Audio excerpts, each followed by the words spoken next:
Showtime. Yeah. What up? What up, though? What's popping? What's happening? What's going on? You're back in the lab with your favorite neighbor, your man Mark Nash. He is I am he. Yes, sir. Another great episode of Breaking Beats. You already know what it is. We're going to break down the business, entertainment, art, technology, sports, and anything else you and I feel like talking about. It's a hip-hop political sports show with a comedy twist. We like to let the jokes fly. You know why. Life is serious enough.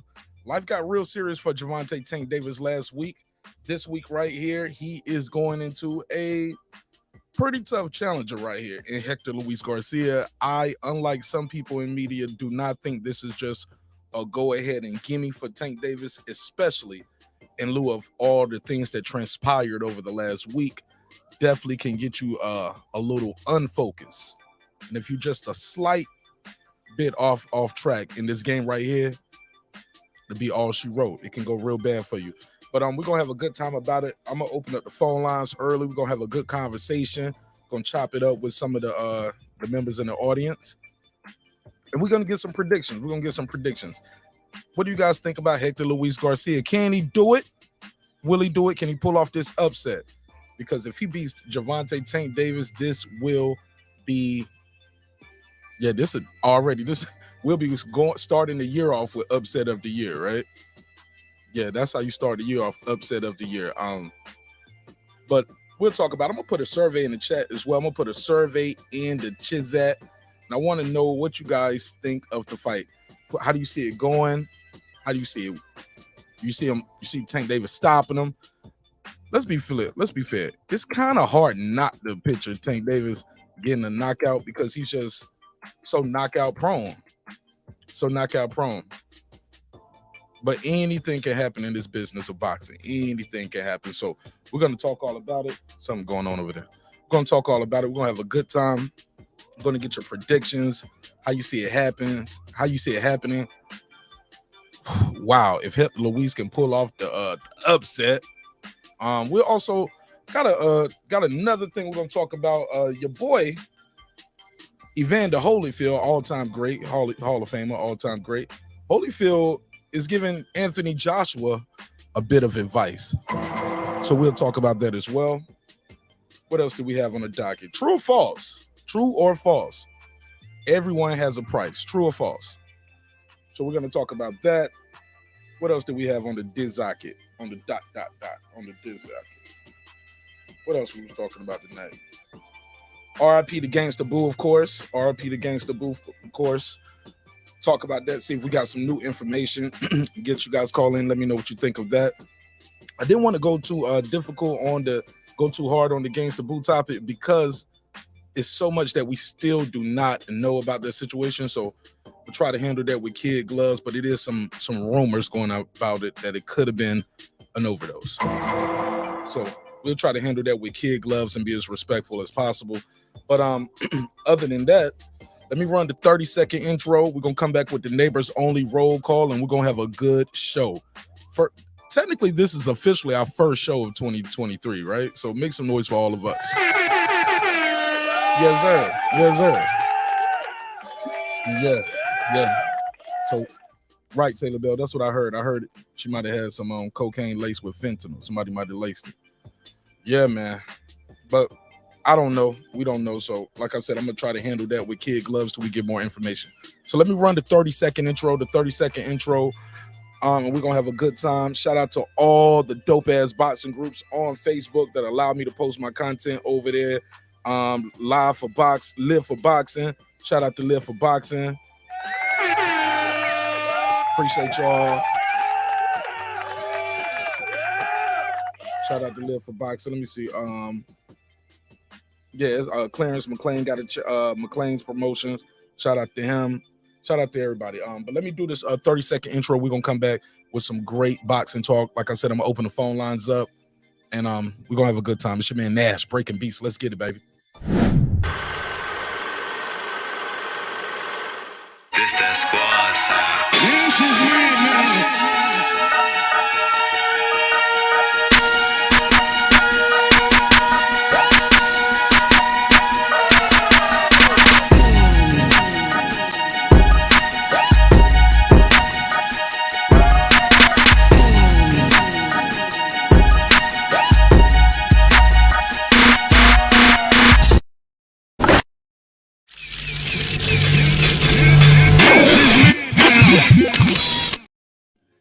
You're back in the lab with your favorite neighbor, your man Mark Nash. He is I am he. Another great episode of Breaking Beats. Let's run through it. Let's do it. Hope this broadcast finds you all in good spirits, good health, good prosperity. God knows we need it. We'll do this neighbors only roll call and we're gonna start this damn show. All right, you heard? Let's get it. Shout out to that guy Eclipse 330. What up? KP from KC5. What up? Adam Kelly all the way in Australia. What up, gangsta? KP from KC5 got 2 memberships right now. I know he made a mistake with one of the accounts, but he got 2 memberships right now. So let me give him 2 shout outs. Shout out to KP from KC5 again. What up? TJ, what up? What up? Matt Wade. What up? Kevin Brower. What up? Puto. What up? Wanda Villa. What up? DJ. What up? Tony Boswell. What up? Karma Serene with the Serene Saturdays. What up? Kansas City Mac. What up? Ill Status Boxing. What up? Ace Retro. What up? Tank the Sweet Science Examiner. My good brother, what up? What up, gangsta? Beyond and Above Media. What up? Pittsburgh T. What up? Juan Epoxy Magic. What up? SF City Slicker. What up? I Know Boxing. What up? Stephen Bateman all the way in Australia. Mama, we made it. What up, gangsta?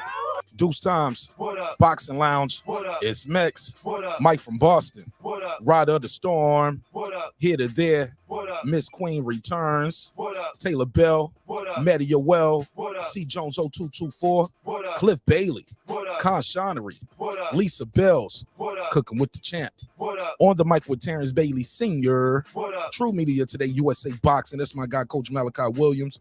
What up, gangsta? HLD. What up? Cooking with Sir Senior. What up? Brandon Washington. What up? Born Supreme. What up? Lady Shan done them season all the way in UK. My London gal. What up, though? What up, gangsta? Dub Right Side. What up? D Bevel the Champ. What up? Rob G Film. What up? And of course, the Big Fish. My good brother, Derek Lincoln. What up, gangsta? Make some noise for everybody, man. Make some noise for everybody.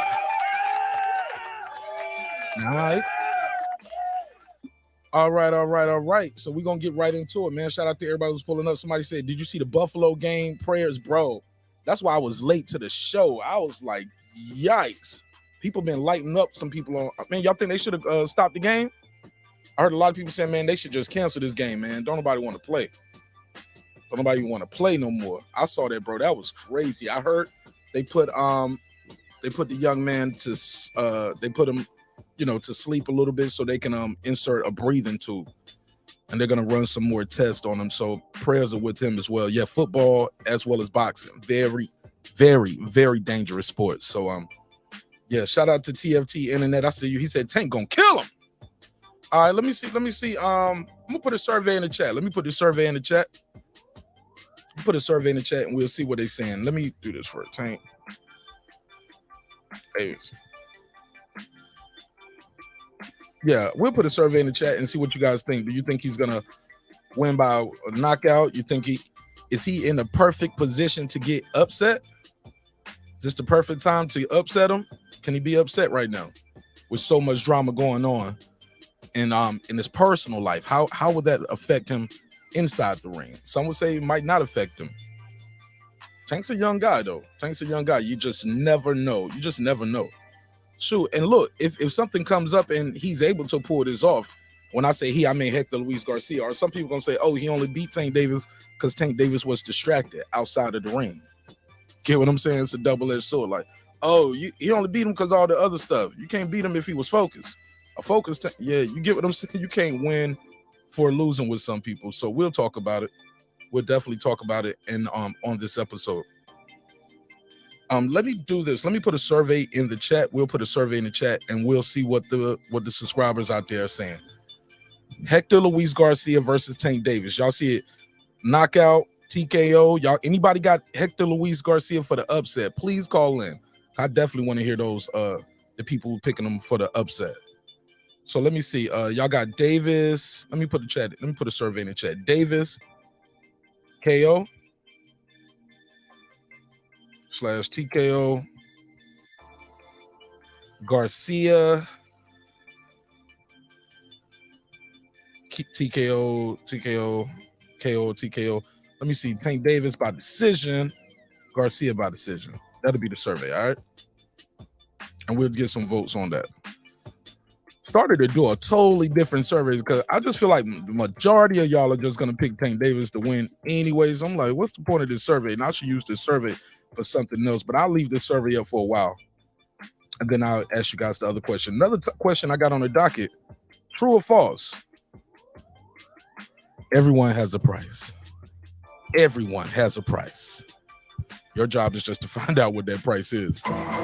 True or false? Does everyone have a price? Can any and everybody be bought off? Curious. All right, Garcia versus Hector Luis Garcia prediction. There we go. Prediction. Let me put that survey in. Davis, KO, Garcia. I'm going to make sure I did all my spelling right. You know, they'll pick on me if I spell something wrong.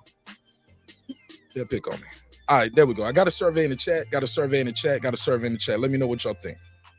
All right, so let me go over here. Moving all over the place. She said, Mark, I'm the only physical parent right now, so I had to do children. Oh, I'm sorry. Okay, I get it. Oh, yeah, and you're on the West Coast, too, so it was earlier. They probably were still up. It's all good. Somebody said, I still trust Tank in the ring. He said, everything is for sale except the Mona Lisa. You ever seen that movie, Glass Onion? Just came out on Netflix. You should watch it, Velocity Cuts. He said, everything on sale except the Mona Lisa. I like that. I like that one a lot. He said, coming through the smash of light, fentanyl. Okay, I read all of these. All right. Let me put this survey, got the survey up. Let me go to my article. That's where we're at. There we go. Let me get it popping. Here we go. Bear with me. Hey, look, I was looking at this all access they did for Tank Davis and Garcia last week. It appears like they canceled. It appears they canceled the they did the undercard press conference. They did not do the regular press conference for these guys. Yeah, that was weird. I was like, oh, maybe they canceled it because of all the shit that's going on, you know? And I can totally understand. So where we at with it? Where we at? All right, so this Saturday, Tank Davis will be facing off against Hector Luis Garcia. Now, do I got to do the shout out to Blue Blood? Do I got to do the Blue Blood breakdown? Do I got to give you the arm reach and all of that? Do we need to do the Blue Blood? I'll give it to him. Shout out to Blue Blood. Let's give him the breakdown.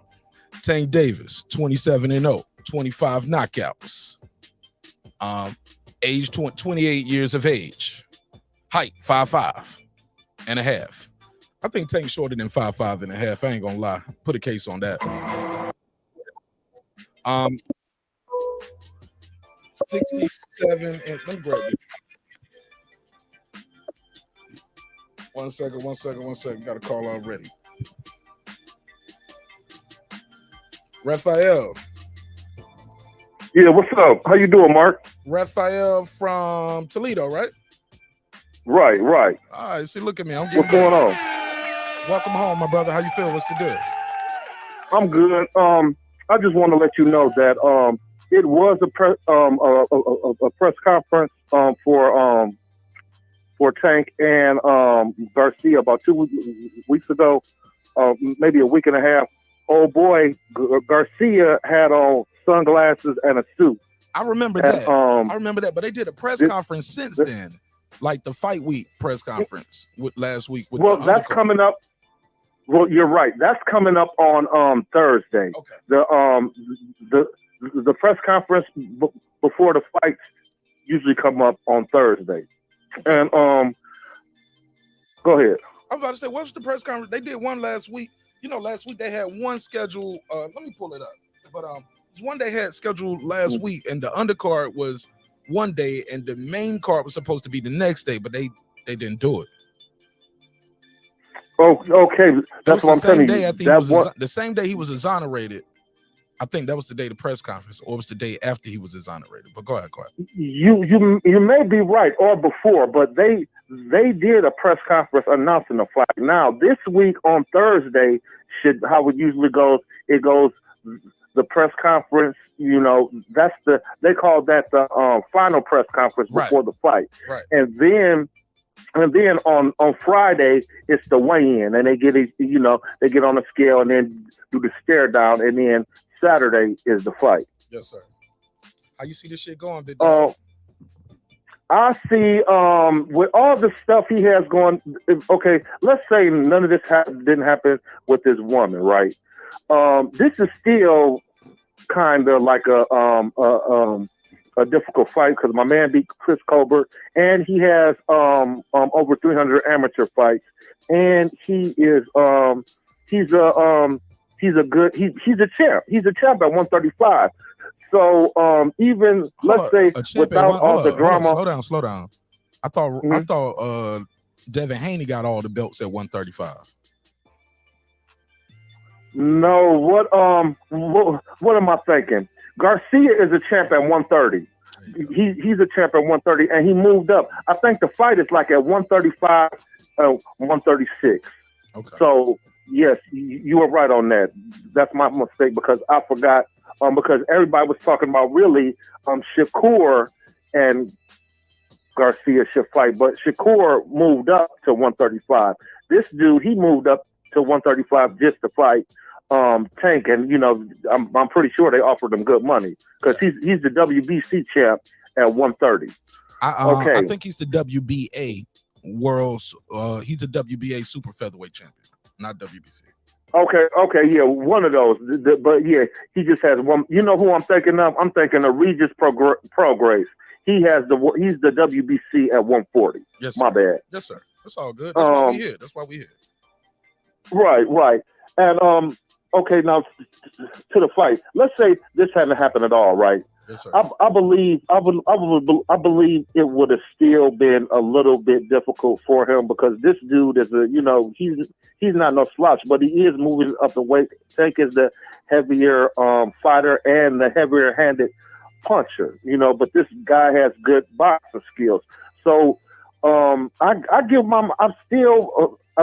still got Tank winning the fight, but I see it being played out longer. Maybe a knockout by Tank or unanimous decision, because all that takes away from you when all that drama and all this, because he said in one of the what do you call it, in one of the what is it called, where they on one of the like the on Instagram or something, he said that he would he said he really didn't feel like fighting, but he can't do that, you know what I mean?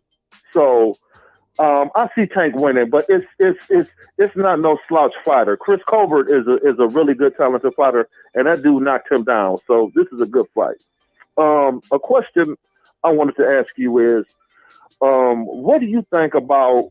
Now I know they may already have this, but what do you think about them putting football, making that a combat sport? From what happened to I know you touched on it a little bit, what happened to Hamlin tonight. Really, I feel this should be a combat football should be considered a combat sport also.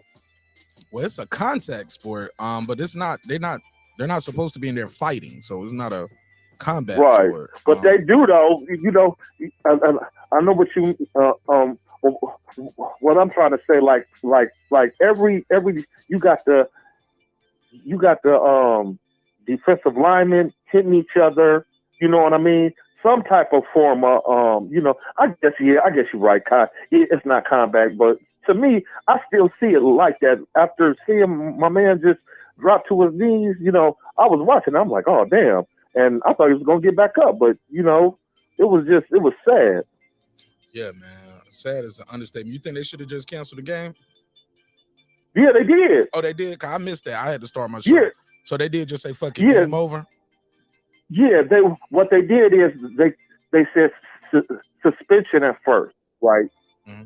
So suspension is, go suspended means go in the locker room and they're going to figure out what's what. And then after that, after like a half hour, they postpone the game. So that's what they did. So they're going to redo this game. They're going to come back out and play the game again one day. I would assume so. You know what I mean? They have to, because of the playoffs. They really have to do it this week, to be honest with you. So yeah, I would assume so. I haven't heard anything about it. I hate to give you a false narrative because I like to have all my facts straight. I'm still kind of mad that I said, "Oh boy, was a WBC champ." I was thinking of Progress, but yeah, they should. I think that will be rescheduled, hopefully for sometime this week, because you got the playoffs. Because don't both teams play a last game next week on Sunday? That's the final game for everybody is on Sunday. This Sunday coming up. Good point. Mm-hmm. All right. Oh, what you think? What you think of true or false? Everybody has a price. A price for what? I heard you talking about that, but I didn't understand what you were talking about. Whatever. That's has a price for. It's an old saying. Everyone has a price. What you think? Right? Yeah, I know. But so you weren't talking about anybody or anything specific. It's just a daily question. Yeah, just a question. Yeah, to an extent, you know what I mean? It depends on the individual who wants to sell their soul, you know what I mean? And it don't really have to do about selling your soul, but I mean, it's on the individual, like where are your standards? You know what I mean? I mean, where do you say no at? You know what I mean? If somebody say, hey, should go like take the what is it called? The Woody Harrelson movie with him and Demi Moore, you know, like $1 million, you know, to sleep with your wife. Robert Redford, that movie. Oh, you know what I mean? Proposal. Yeah, exactly. So I mean, you know what I mean? Some couples will do it, some may not. You know what I mean? That's, you know, in the movies they wind up doing it, but you know, it all depends on the person. That's how I look at it. Yes, people have a price, but it depends on the person, because everybody different, you know what I mean? Everybody not gonna sell their soul, and like I said, a lot of times it don't got nothing to do with selling your soul. It's just, you know, we as individuals, everybody, you know what I mean? If you ain't never had nothing before, and you always poor, and somebody come to you with any type of offer, you bound to take it. But if you grew up a different sort of way, and somebody comes to you with the proposal, you might take it or you might not. You know what I mean? So it depends on the individual, because people who come up, you know, who didn't grow up poor, they, you know, they still, what I'm trying to say, you know, indulges some type of criminal activity or mischievous. Now, we're not talking about being mischievous, but, you know, people, I'm just trying to make a point that no matter, like, if you poor or if you rich, you know what I mean? The rich person will take the offer too, just like the poor person will. So that's why I say it depends on the individual. Okay. and to answer your question, all those Trump supporters, I believe they were bought. You know what I mean? Uh-oh. You go to those campaigns, you know, Trump had a lot of gifts for them, you know, coming to his campaign, and like you get the big dogs going to mark. What? I should have been going to the Trump rallies. Yeah, they give you something, man. I'm gonna tell you something, man. Everybody do it, man, across the board. I remember, man, my ex, like I said, I was born in Toledo and raised in Detroit. My ex at the time in Detroit, she had moved to Columbus, and she had got with when Barack Obama, the first campaign and all that, you know what I mean? And for her going out and, you know, getting petitions and all this, you know, for to become president or whatever, when they had like a little convention in Detroit, man, they gave her a suite for that, bro. So, I mean, you know what I mean? When you like during campaign season and all that shit and voting, you know what I mean? These all politicians do something for their supporters, whether it's because they put up, and it was, I forget the name of the group too, though. It was a group who was backing him, but they put a lot of people up in nice ass suites, hotel rooms, you know what I mean? Had breakfast for them, you know what I'm saying? So I'm not gonna hold you up, man. I just wanted to, holler at you real quick, Man, and you good, man. So You good. I'm over here getting something together over here. You good. I'm listening to you, enjoying the call. I'm enjoying talking to you. well, Let me ask you one last question before I let you go. Go ahead. Go ahead. Holyfield got some advice for Anthony Joshua. He says Anthony Joshua needs to use his size more and he needs to throw more punches. What do you think of the advice Holyfield gave to Anthony Joshua? And after that, I'm gonna try to take another call. I heard that, and I agree with Joshua, because Joshua started fighting. He beat an old Vladimir Klitschko, and then he really hasn't been the same since he fought Andy Ruiz. You know what I mean? Andy Ruiz fucked his whole focus up. Andy Ruiz, he goes and he and he said it. He ain't never had no money before. He splurged, and that second fight, he came in way overweight. You know what I mean? It just he went up against Usyk, and he's not the same fighter. That's why he's in the United States now, trying to find another trainer, or he might go back to Robert Garcia.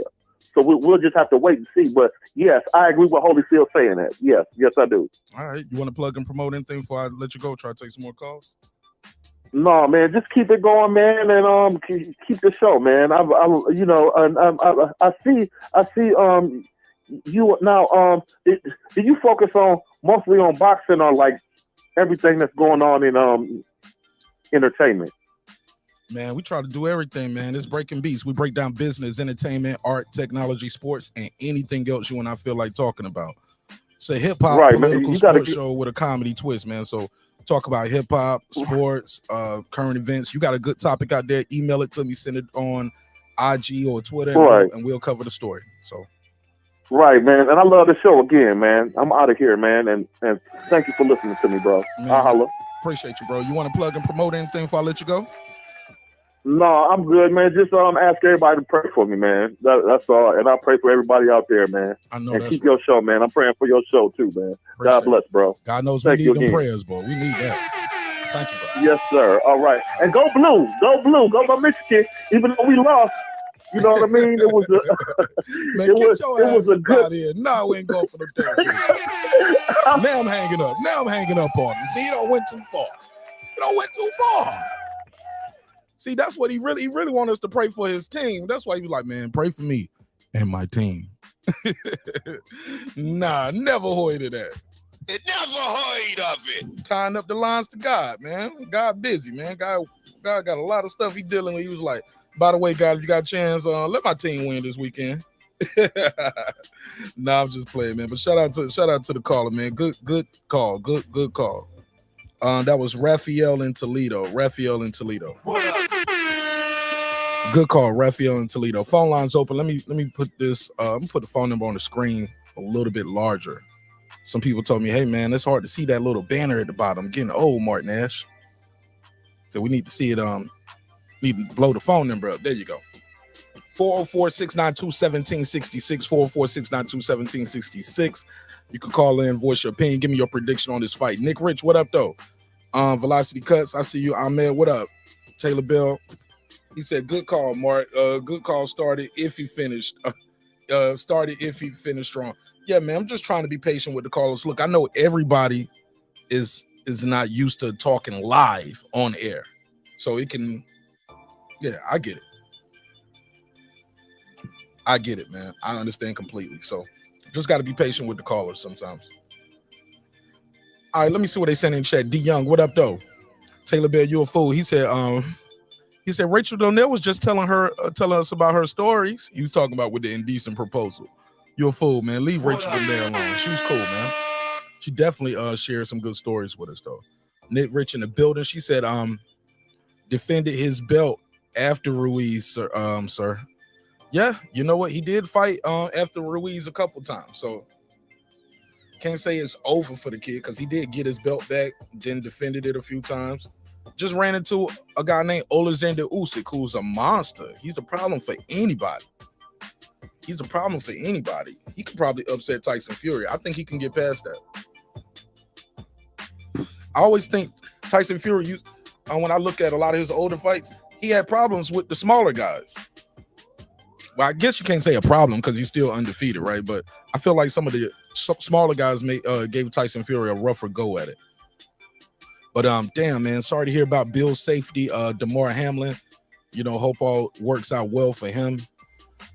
But again, over here, it is fight week. It is fight week, baby. It's fight week. Make some noise. We still got a fight January the 7th. We still got a fight January the 7th. Gervonta Tank Davis will be facing Hector Luis Garcia. And what is anticipated to be a pretty good scrap. Now, where was I at? Now, as you know, Gervonta Tank Davis is, what I say? Blah, blah, blah. 27-0, 25 knockouts. Hector Luis Garcia, 16-0, 10 knockouts. He's coming up from 26, 130. He was 126. Then he went to 130, where he faced Chris Colbert. Got a title, first WBA title at 130 versus Roger Gutierrez. And now he's going up in weight again versus Gervonta Tank Davis. Now, this is not going to be a slouch. Now, my boy, the boxing scholar, told me, Martin Nash, Tank Davis is going to have the Mike Tyson effect, bro. This is my boxing scholar voice. Tank Davis going to have the Tyson effect, bro. Tyson is good. Tyson is good until he ran into some people that can take his shot. And once you can take his shot and lay that jab on him, okay, G, I did that on purpose. You missed it early. I did the arm reach and all that stuff too. Shout out to Blue Blood. Yeah. Blue be stretching that shit out for 10 minutes. You get for the ad revenue, but that's all right. That's his business. I ain't mad at him. Hustle hard, homeboy.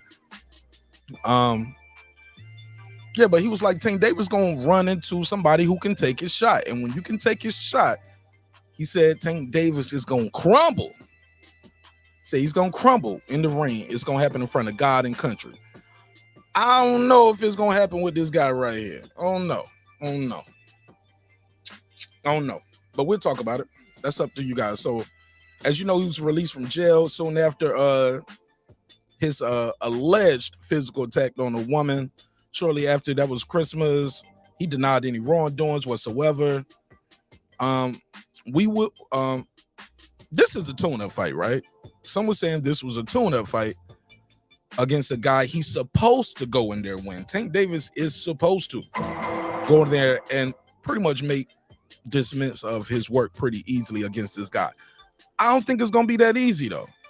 Hector Luis Garcia is not the smallest guy in the world.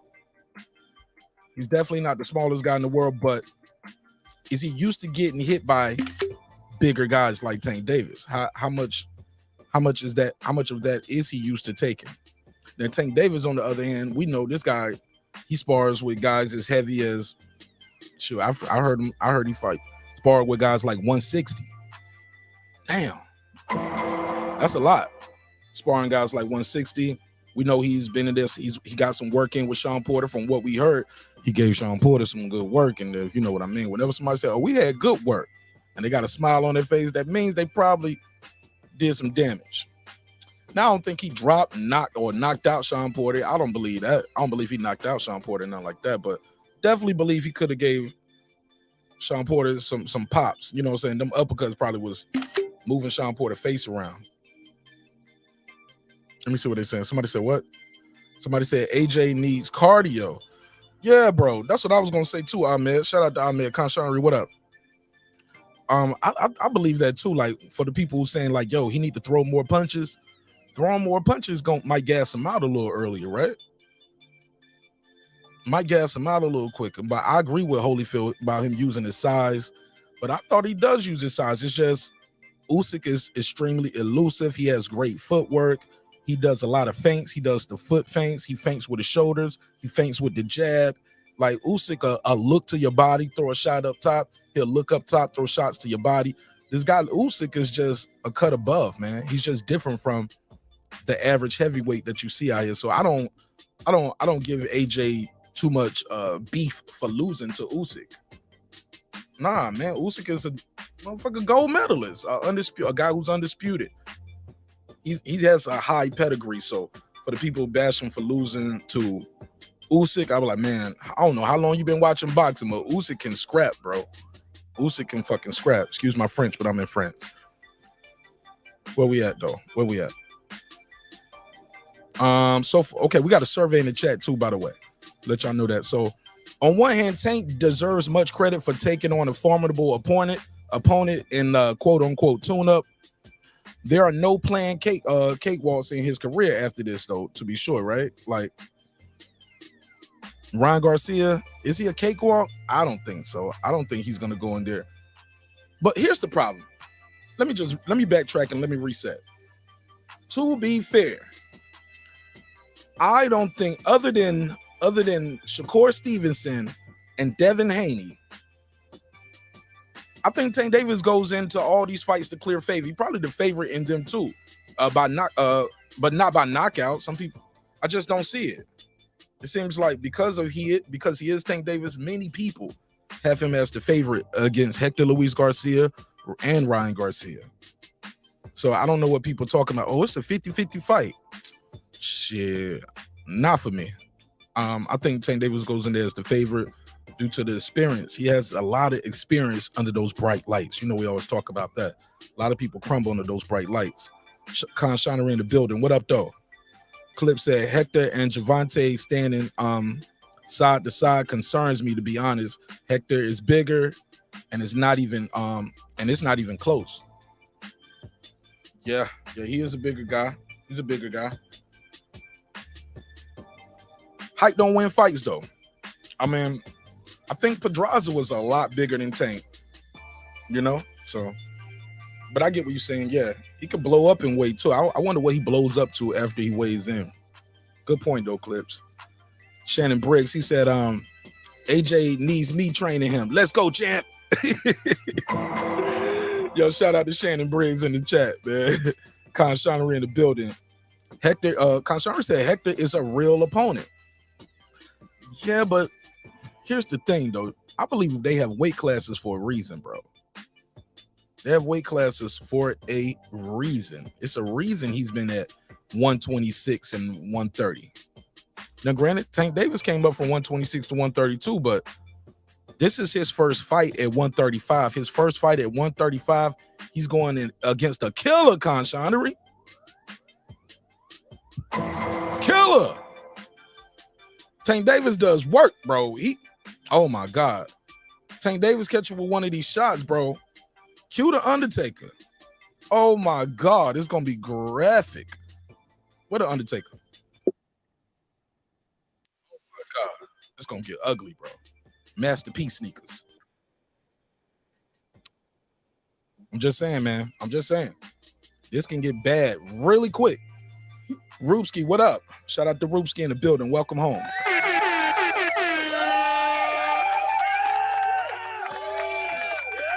Salute. Peace to you.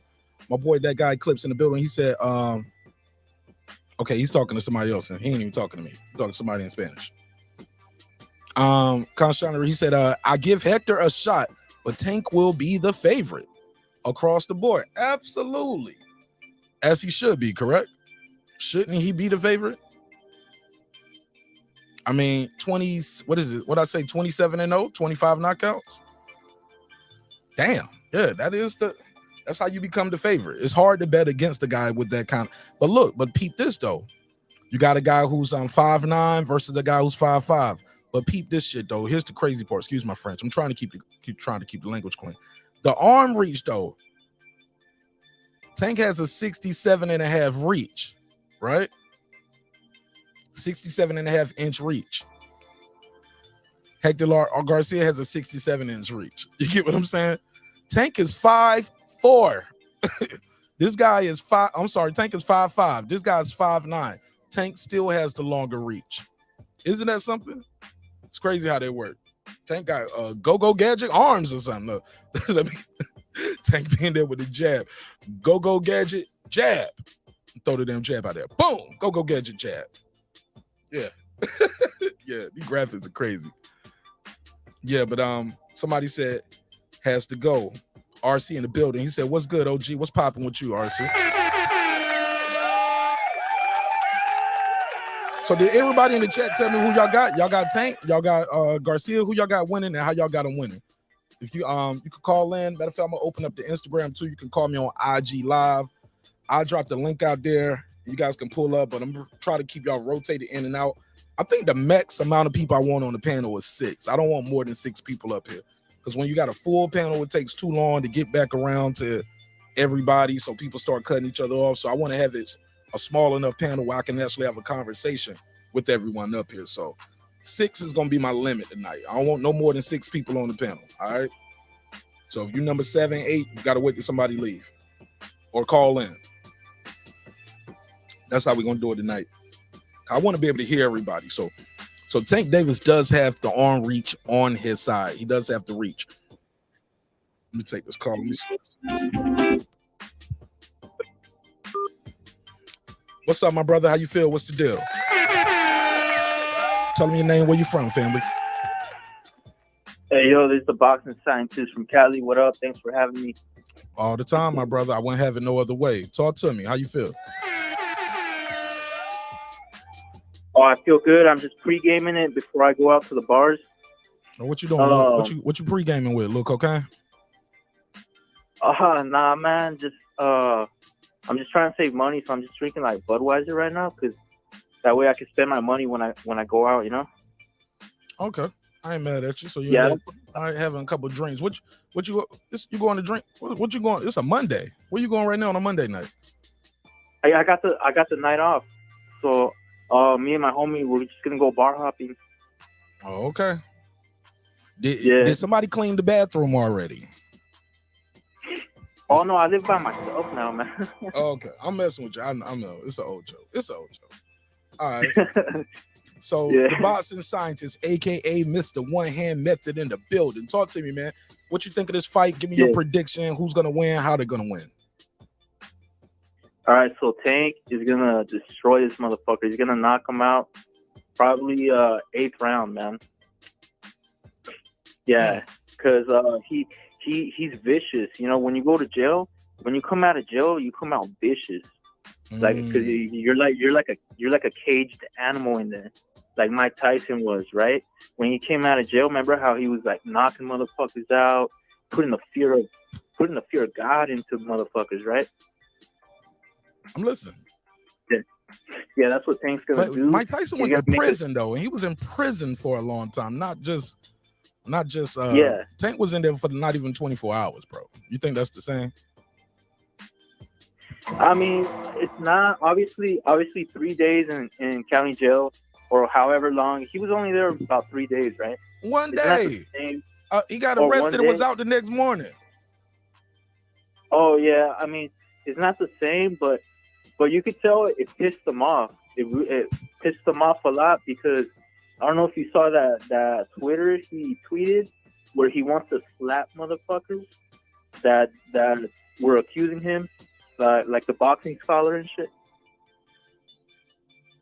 Yeah, he wants to smack motherfuckers. Like, he already has that mentality, that killer mentality, and going to jail, even if it's just for a short time. I think it made him even more vicious. Okay. Yeah, so he's gonna be like an animal. Okay. Holyfield says AJ needs to throw more punches and use his size more. What do you think about that? Holyfield giving Anthony Joshua some advice. Give me your take on that. Yeah, I thought he was holding back against Usyk. I still think it was a close fight, and I saw him winning, but I gotta go back and score that one. But when I was watching it live, I thought he did enough to win. But he definitely could have knocked him out, because he rocked him in one of the later rounds. If he would have let his hands go more, he could have finished him. Okay, look, they say he's supposed to fight 3 times in 2023, according to Eddie Hearn. He has a 2023 fight plan. They want him to fight a top 15 opponent in April. In the summer, he's going to fight Dillian White or Deontay Wilder. And in the autumn, in the fall, he's going to fight either Tyson Fury or Deontay Wilder. What do you think of those three fights next year? Those are all great fights. And if he gets his mind right, because a lot of it's mental, right? So if he goes in there just with that supreme confidence that he once had in himself, he could potentially win all those fights. He's still an elite boxer, man. You think he can beat Wilder or Fury? Yeah, I think he can. Yeah, because Fury was not calling him out, really. He was not really wanting to smoke with Joshua until he saw the blueprint, until he started losing, right? Then all of a sudden, he's like, yeah, calling him out. Like, yeah, I want a piece of him. Once he saw, like, a weakness. Say that again? So, yeah, he can... Say that again? Once he saw a weakness, then Fury was like... Because you said Fury was one of the fights, right? Yeah, they said, they're trying to get Fury. They're trying to get Fury. Let me pull it back up. I was getting a screenshot. They want Fury next fall. Next fall. In the summer, they want Dillian White or Deontay Wilder. And in the fall, they're gonna get Fury or Wilder. Which I think, regardless, I think that'll be great for the sport. I would love to see AJ fight Fury or Wilder. I don't know if he'll beat Fury right now, but he could probably. I think he could beat Wilder right now, bro. I'm sorry, bro. No, he needs a tune-up before he gets Fury, but yeah, I mean, he definitely has the skills, the potential. Because even though he lost his last two fights, he looked better in his last two fights than Wilder. Look, you get what I'm saying? Yeah, that's what I'm saying. Yeah. All right. I completely agree, man. Yeah, so people they think a guy's washed up just because he loses, a couple fights. Like, man, these guys they must be new to boxing, All right. Hey, look, last question before I let you go and try to take some more calls. True or false? Everyone has a price. I'm gonna say false. Okay. All right. Why is that? Oh, well, depending on what it is. Like me, like I wouldn't do, like I would never like suck dick for money or anything like that. Yo. That's the first thing that came to your mind?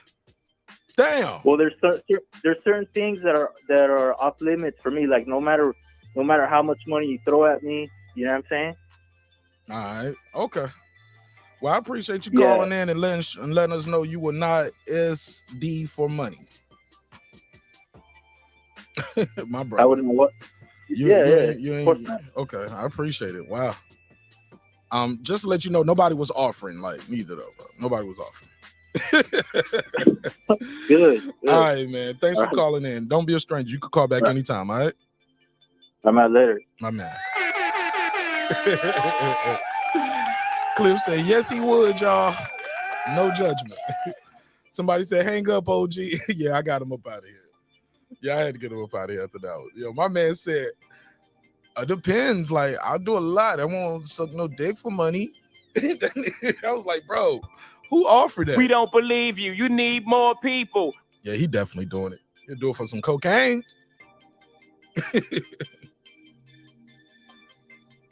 All right. 446-927-1766.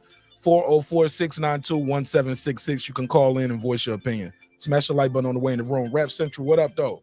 Shout out to Rap Central. What's poppin', my G? Guapo, what up? Sir Senior, what up?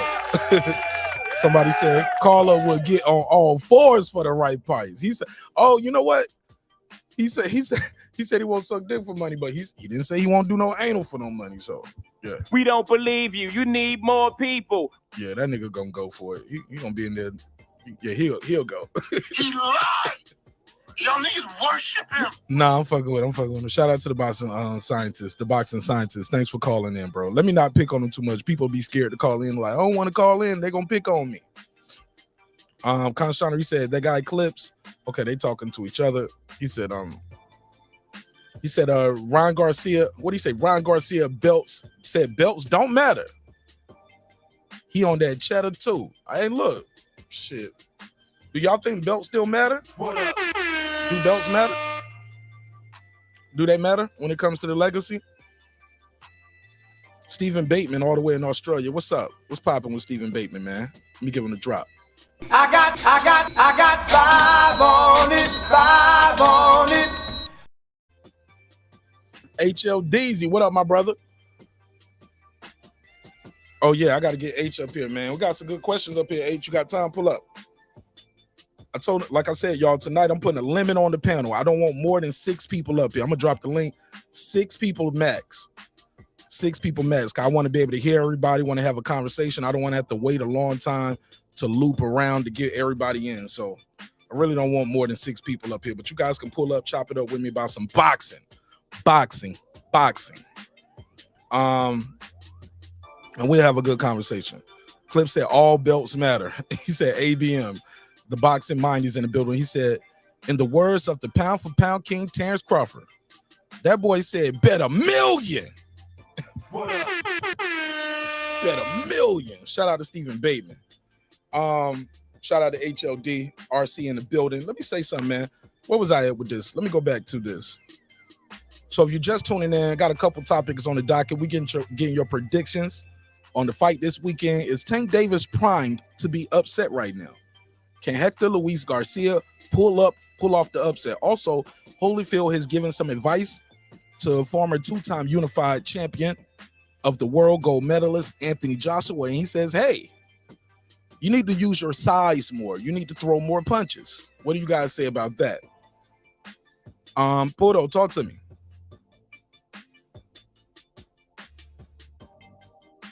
Your mic is What up, Buck? What's popping, my brother? Same old shit, bro. Just chilling.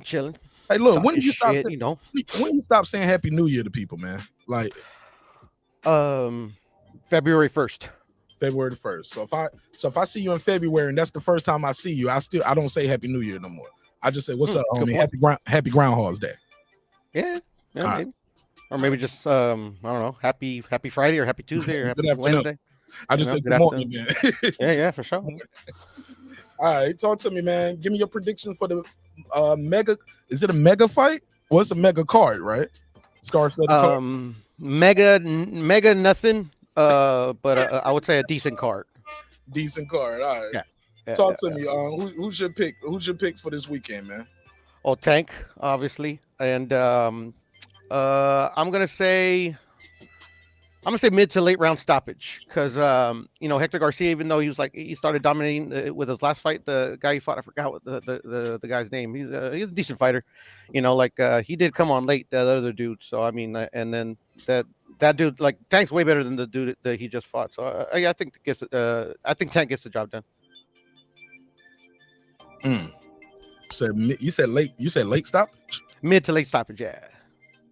Okay. So what we got right here. This is Project Bim. Oh, he hung up. I was trying to get to you, buddy. Hung up. Stephen Bateman, what up? All right. Holyfield says Anthony Joshua need to use his size more and throw more punches. What do you think of that? I'd be curious to know what he means by use his size more, but definitely throw more punches. That's a fact. Yeah, I agree with him on the second part. You can talk more, man. You don't have to get one word answers. You can go ahead. Oh, but I thought that was like 5 or 6, but yeah. No, because I don't know.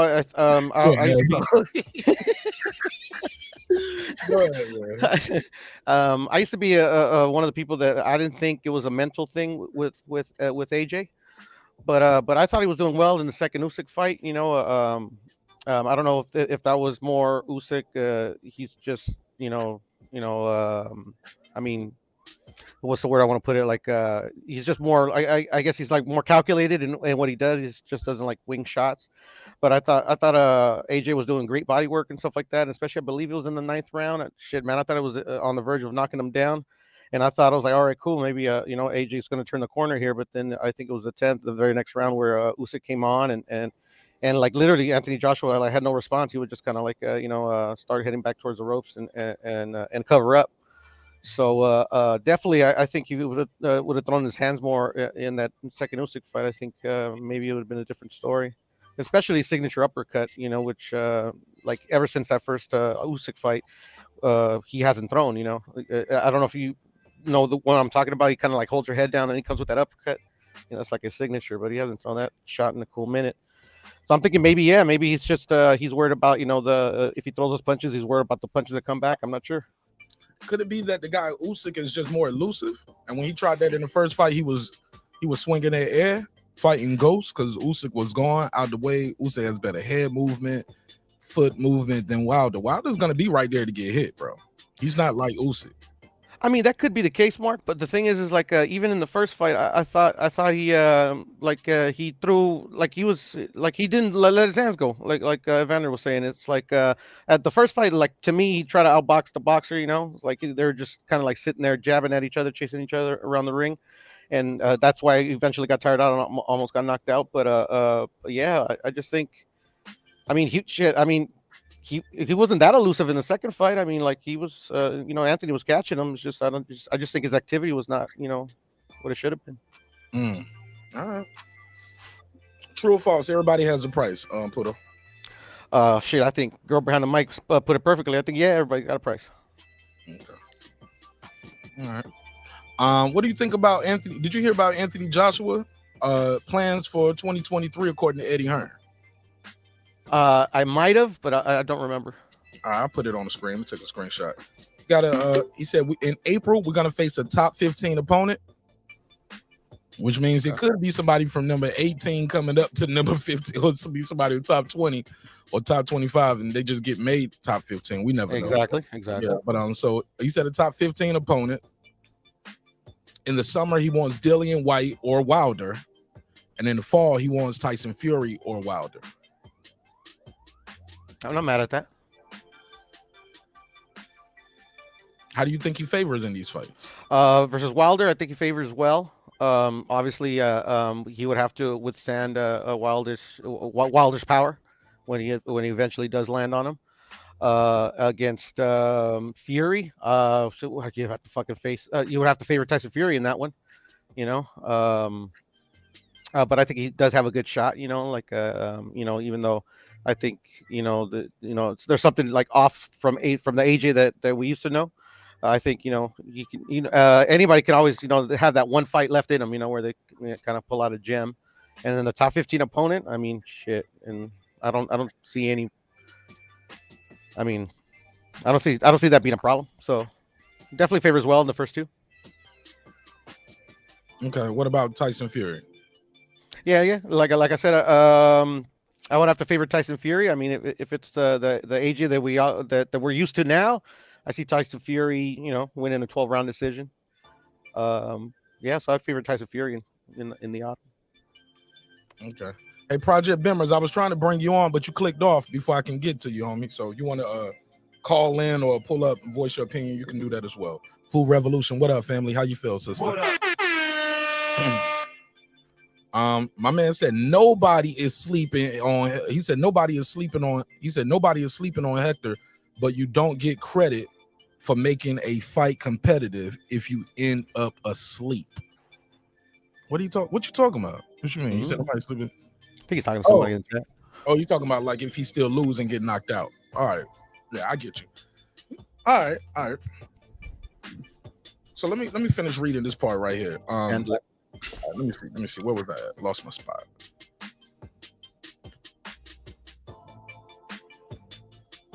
Okay, so no. I think I'm finished. Yeah, yo, I think it's crazy. Tank Davis is 5'5.5". Hector Garcia is 5'9". Tank Davis has the longer reach. Ain't that something? Yeah, that's crazy. I've always found that curious how like some of these fighters that are really short have like really long like wingspans. I think it comes from the guys who's the younger you start boxing. I think that's those guys who have the longer arms for their height because of the way the muscles that they probably, or depending on your trainer too, like they have you doing stuff that's like elongating your muscles. Interesting. Yeah.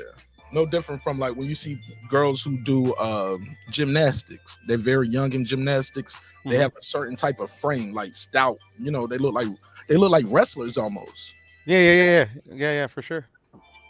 Yeah. All right. Let me see. Somebody said I got decision. He said Latinos are built with short T-Rex arms.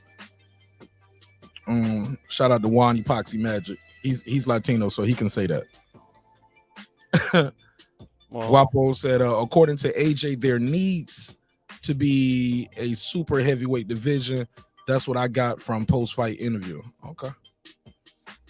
When it comes to this though, man, this fight, man, I can see this fight, like you said, going the same way.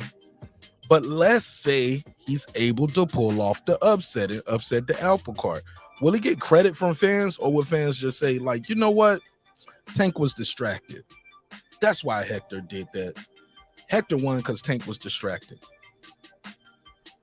there will be that narrative put out there. I'm not gonna lie. You know, it's just it is what it is. Yeah, can't face it, huh? Yeah, it's just they can't. You know, they can't just give the fighter credit. You know, at the end of the day, man. You know, whoever wins, he's just a better man that night. HOD made a good point. He said, Wilder been knocked out twice. AJ hasn't. Why are people saying he's AJ's done, but Wilder isn't? I don't know, to be honest. Delusion. I mean, they love a fighter so much that you know they just they tell they tell themselves that. So like you know, so you know, I don't know, they to keep themselves amped up so they won't be depressed. I'm not sure. Yo, this nigga with the Jerry Seinfeld comedy right here. Taylor Bell said, I got AJ over Wilder. He said, I never liked Wilder too much anyway. Con Shonery, he said, Linston once broke someone's teeth with his jab, but he was converted southpaw as well. Okay, now Guapo said AJ quit. Wilder hasn't quit. When did AJ quit?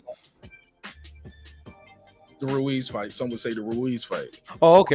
Yeah, all right. Okay, yeah, you can make an argument. Yeah, you can make an argument, but shit, I thought he was just trying to get a moment together. He went to the corner, took a, and the referee just said, the referee stopped it. The referee could have said, come on, let's go. Yeah. Now, I chose to give it the benefit of the doubt as well, but I mean, I could see some people, could say that, he just wanted an out. He wanted to, get out of there. Yo, champ, that dude ain't did no big fight since then. You noticed that, right? Who? Which guy? That referee. He hasn't gotten a big championship fight since then.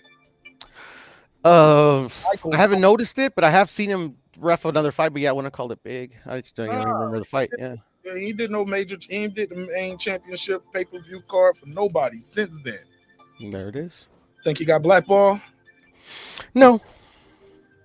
Okay.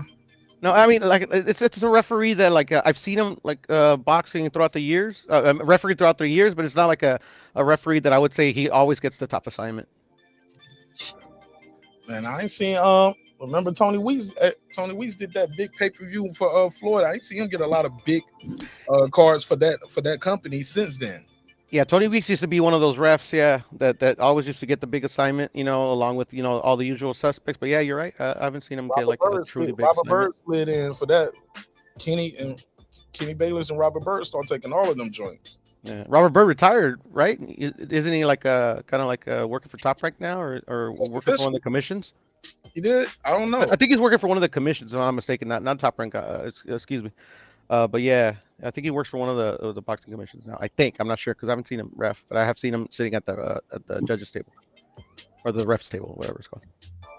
Oh Lord, people gonna say that was corruption. He called the fights a certain way so he can get the job. No. He was just like an official. And the only reason I bring that up is because I remember, I believe it was Joshua Franco versus Maloney, and that ended in some type of controversy. And I guess they just implemented like instant replay or something like that, or they were trying to. And I remember Bob going to to that table and making a big deal out of it. So I'm not sure. All right. I'm gonna get somebody to call in, man. Y'all call in. Let me know what y'all think of this. Eddie Hearn is saying he got a 3-fight plan for Anthony Joshua next year. April is going to be a top 15 opponent. Summer, Dillian White or Deontay Wilder. And in the fall, he's going to fight Tyson Fury or Deontay Wilder. Let me know what y'all think of that. How does he favor? How do you favor him to win those fights? Do you favor somebody else to win those fights? Let me see where we at. Con Shonery said Lisa Bell. He said Nick Rich, people are too quick to chuck someone in the bin on their first transgression. What do you say, Poto? Yeah. I mean, I want to say there's nothing new, but I mean, I don't know. It's. I mean, it's just an opinion, I guess. But yeah, I mean, I feel Lisa. I mean, there's certain, especially in relation to boxing, there's certain boxers that they can't do no wrong. Oh, don't get me on it. Don't get me on it. My comment section been going crazy with them last couple of videos I dropped. They got mad at me. I got about 150 some comments, 160 comments. None of them pretty good. Let me do a drop for Stephen Bateman. He said, I think AJ gives Wilder a boxing lesson. Let me give him the drop. I'll give you the $2. You give him the $2. All right, pay him the $2. Oh, pay the $2. Based off his last fight. Excuse me.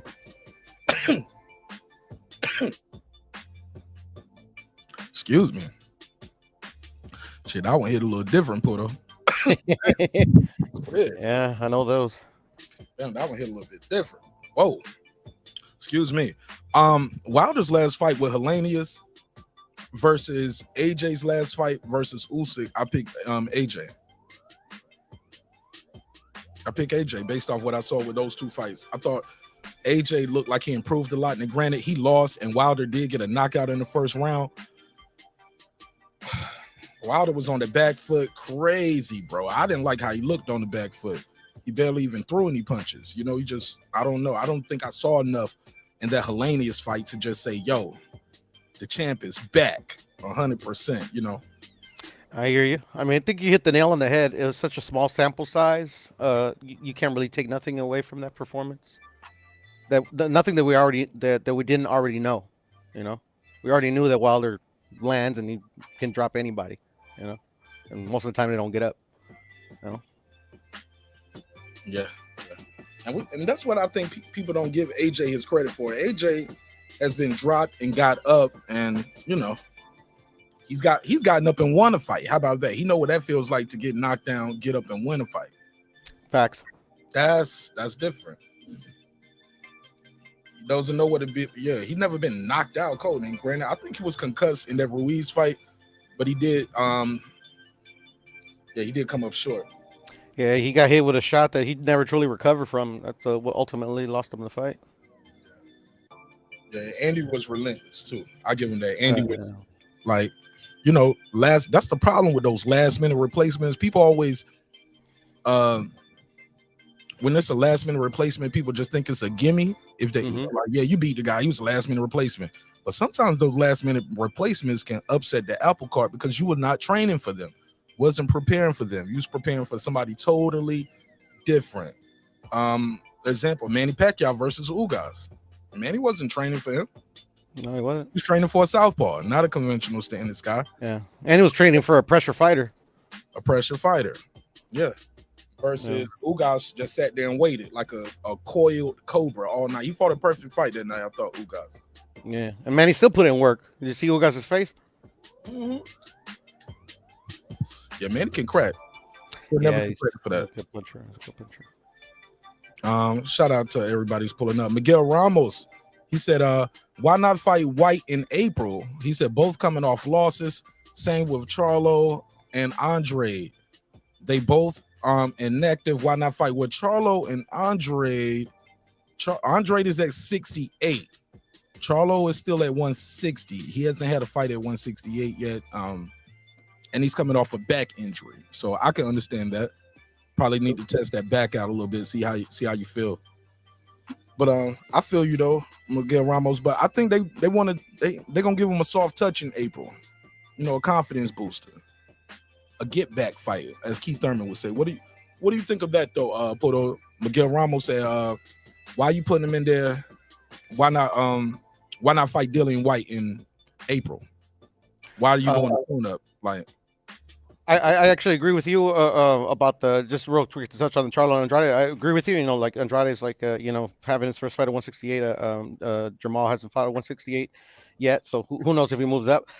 And I mean, me personally, I believe White is a tune-up for AJ. You know, since he's already beaten him, so I can agree with Miguel Ramos on that. You know, why not fight White in April? Good point. Good point. All right. Lisa Bells, what up though? Constrone, he said last minute replacements are a habitual curse in this game. Hold on.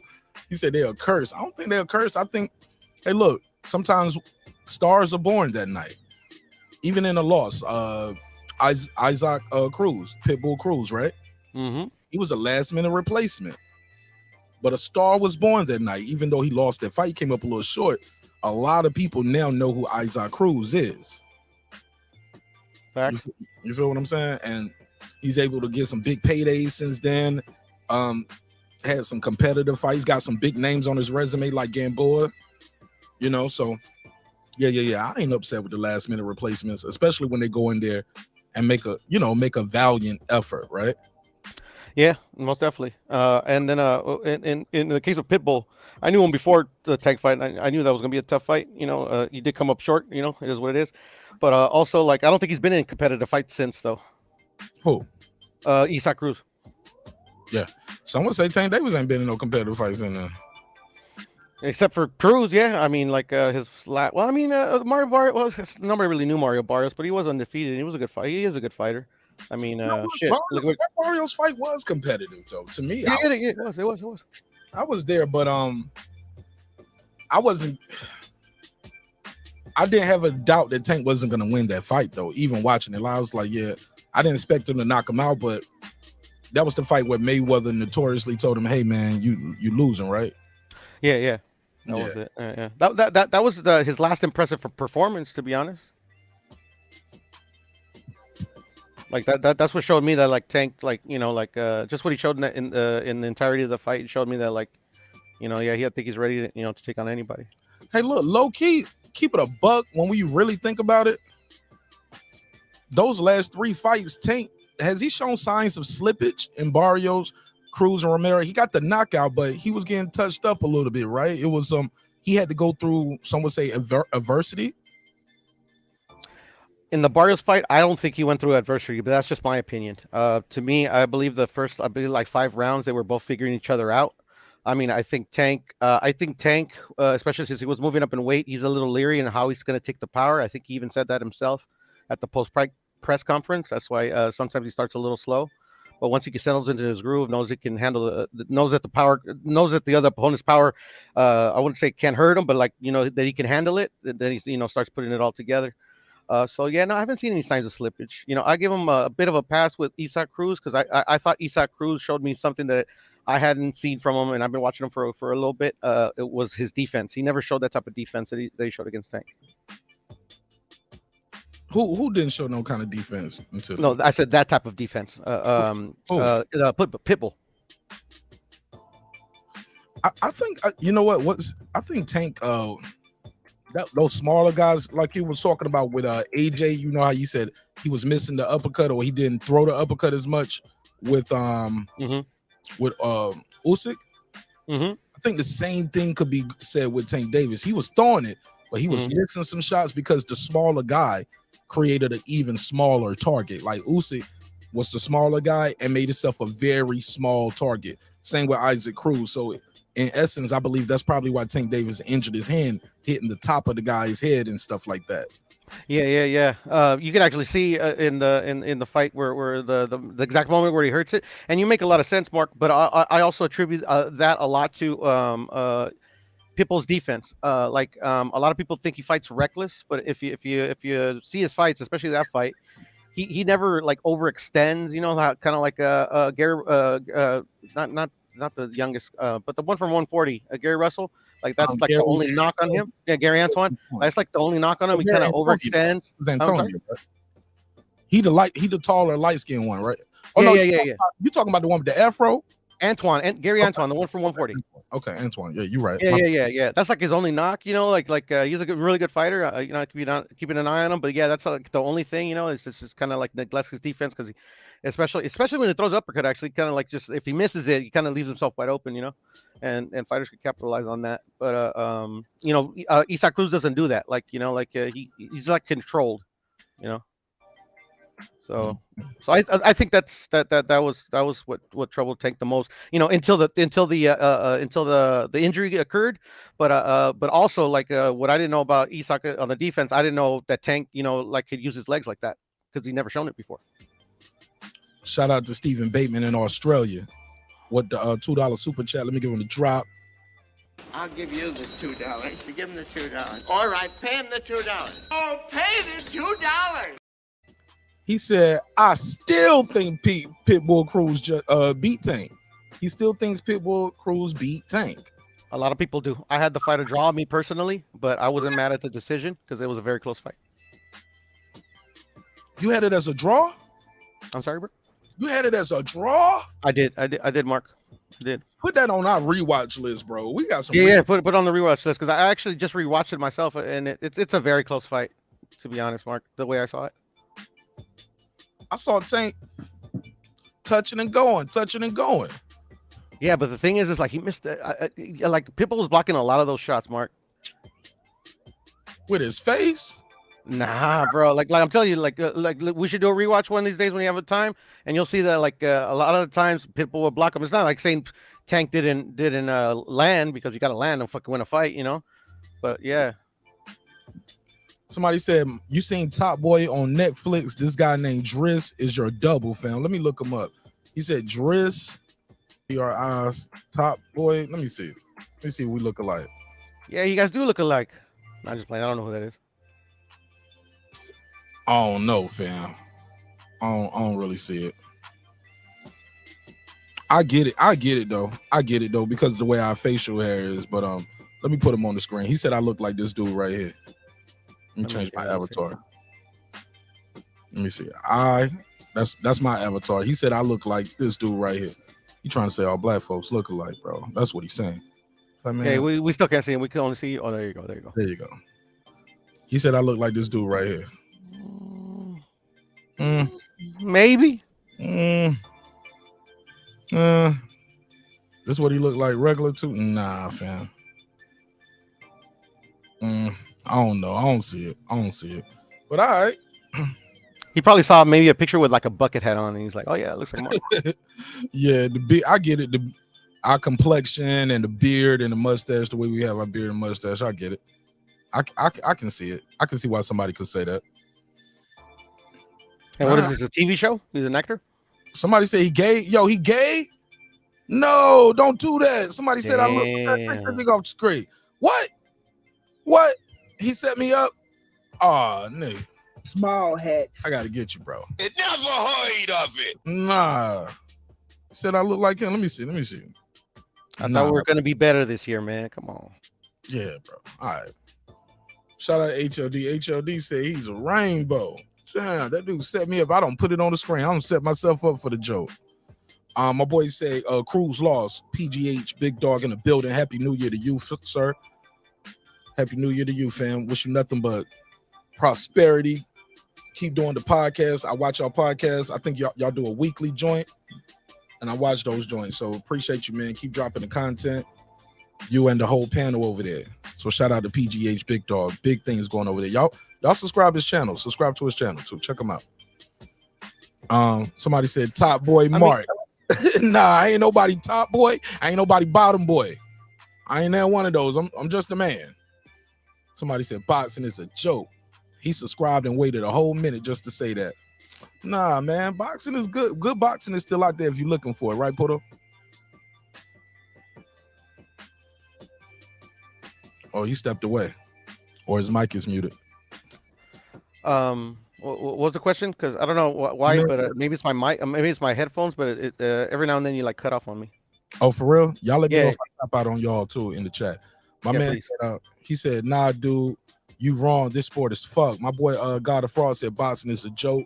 The sport is fucked right now. What you say? Um, shit. I mean, shit. I was actually talking with Shelton earlier. I mean, I don't want to say it's fucked, bro, but I mean the politics of the sport, and some of the, how the fights, and some they don't happen or when I don't know. I mean, I feel like his frustration, on the politics side. Yeah, yeah. He was like, he said the fans get screwed. Well, he didn't say screwed. He said the fans get screwed. Only people benefiting is the fighters. Shoot, some of these fighters ain't even benefiting though, because they don't fight enough. And if you're not fighting and you're not popular like Ryan Garcia, how do you get paid? How you get paid? That's true, but I mean, some of these fighters don't fight enough and get paid big purses when they do, though. So like. Okay, Shannon Briggs said that's a compliment. He said my sister loves you both, bro. All right, well, tell your sister to jump in the chat, homeboy. You know what I'm saying? Tell your sister to jump in the chat, Shannon Briggs. All right. Let's go, champ. Let's go, champ. Pip, Deuce said boxing is lame, bro.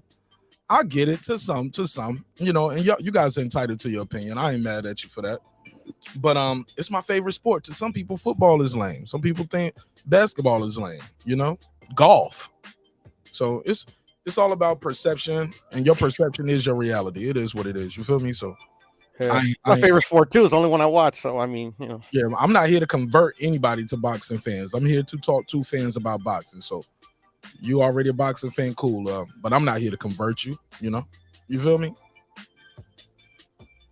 Homie said I look like Driss off of Top Boy. I got to tell somebody that. If you guys just tuning in, I got a couple topics on the docket asking you for your prediction. Also, Evander Holyfield says AJ needs to use his size and throw more punches. Eddie Hearn is saying he got 3 fights planned for AJ in 2023. He's going to fight the top 15 opponent in April. In the summer, he's going for the Dillian White or Deontay Wilder. And look, when I see this, though, and the reason why they say not Dillian White first, and this is just my opinion, right? I do not know Eddie Hearn. Never talked to him, right? I will say this.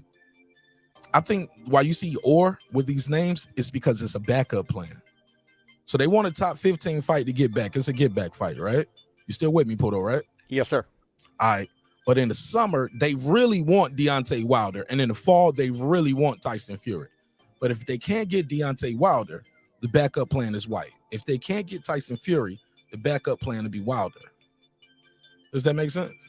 That makes total sense. Now that you put it that way, now that I think about it, because Tyson Fury, like he does a lot of clown stuff. Like, so who knows if he can even get that fight? And Deontay Wilder, like he has like so many opponents. He has so many opponents tied to who he could potentially fight. So it's probably just like like hopefully, it's just, but just in case we don't get that dude, we'll fight that dude. Say that last part again. I was typing.